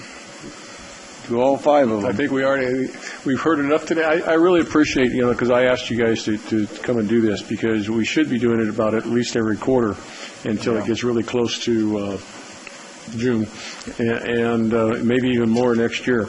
But I really thank you for putting this presentation together, and thank you all, because I know it takes a team to do this stuff, but it's an interesting time, that we've never seen before. But I still, it's just amazing to me, the charts that we have on California and how much, Temperance Dam is the most important thing that we could have in our lifetime, to basically put water back into the ground. And it's proven with all the huge dams up north, Shasta, Folsom, all that stuff. Shasta, I understand, is still 3/4 full at the end of the year, after a normal rain year. It just boggles the mind, but how people think and how we change direction because we have a 5-year drought or whatever. But anyway, 50 years of neglect has got us to where we're at. And I'm really happy that Dave's on the Temperance Dam and pushing forward, and that looks like it's going to go forward. And but thank you. Okay, direction. Keep on doing what you're doing, and bring us back reports every once in a while, and when you think it's necessary. Thanks, Chairman, and thanks something happens. Thanks for asking. Happens. Make sure you get a hold of us. You bet, and thanks for your request here, because it really brought the team together in an important way. Especially when we looked at some of our well monitoring and found out it wasn't aggregated. We had poor Judy had to come in on a weekend and fix it, so we're proud of her. Thanks. Thanks, Norm. Okay. Thank you. Very good. Okay, let's go to 8 real quick. Pending legislation, and do we have any pending legislation? No? Nothing? Okay, supervisory report. Do we have any supervisory report? We'll start with Brett. Yeah, I just wanted to remind everybody, this Saturday is the Heart Walk out at Tesoro Viejo. Come out, bring your family. There's a 5K run. There's also a little run for the kids, and just get out, walk in the 2-mile walk. It'll be a great time out there. I think we should have good weather, and it'll be a beautiful walk. There'll be a place to take pictures with a little tabletop mountain behind you. So should be nice. So everybody come out this Saturday. Starts early. You'll be able to be done by 11 o'clock and get on with the rest of your weekend. Dave? The RHA, which is the Regional Health Authority. Okay. Had a town hall in Awanee, and thank all the staff that showed up, and also at the Women's Club Chili Cook-Off Saturday, we had great Sheriff Jay Varney and our DA, and myself judging it, so good time. Yeah, you finished? Yeah. Yep. Went to this is my 6th year that I've gone to the annual Soup Bowl event at the Methodist Church. They had an outstanding and courageous speaker on victim services. That is really an outstanding, and I'll tell you what, Maddie makes a hell of a soup.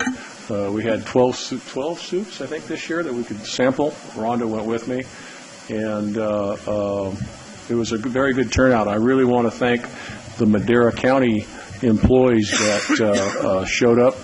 We really had a full house, and social services and CAPMC, victim services.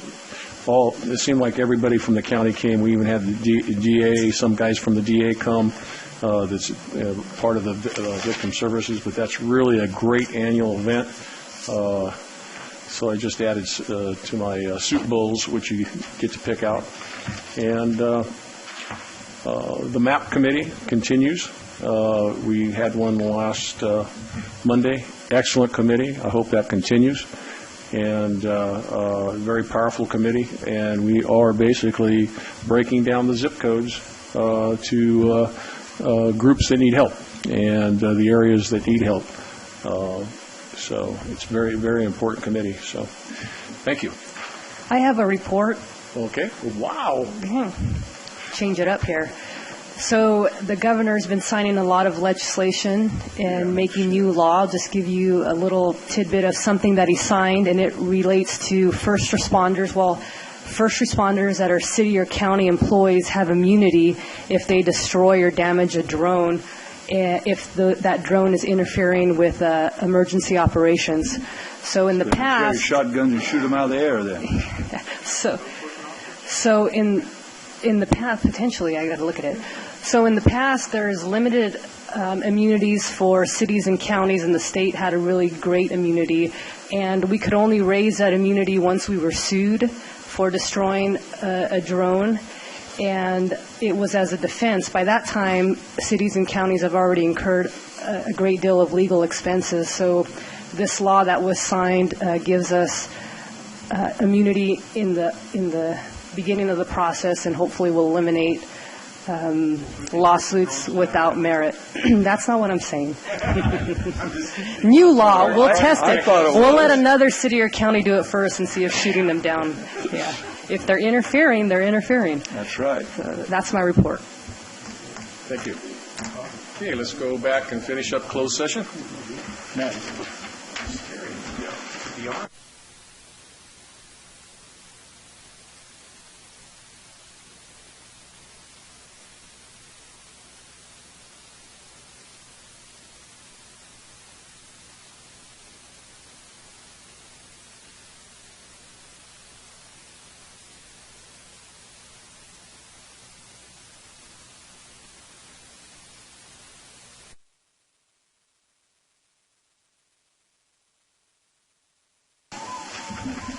Council, anything to report?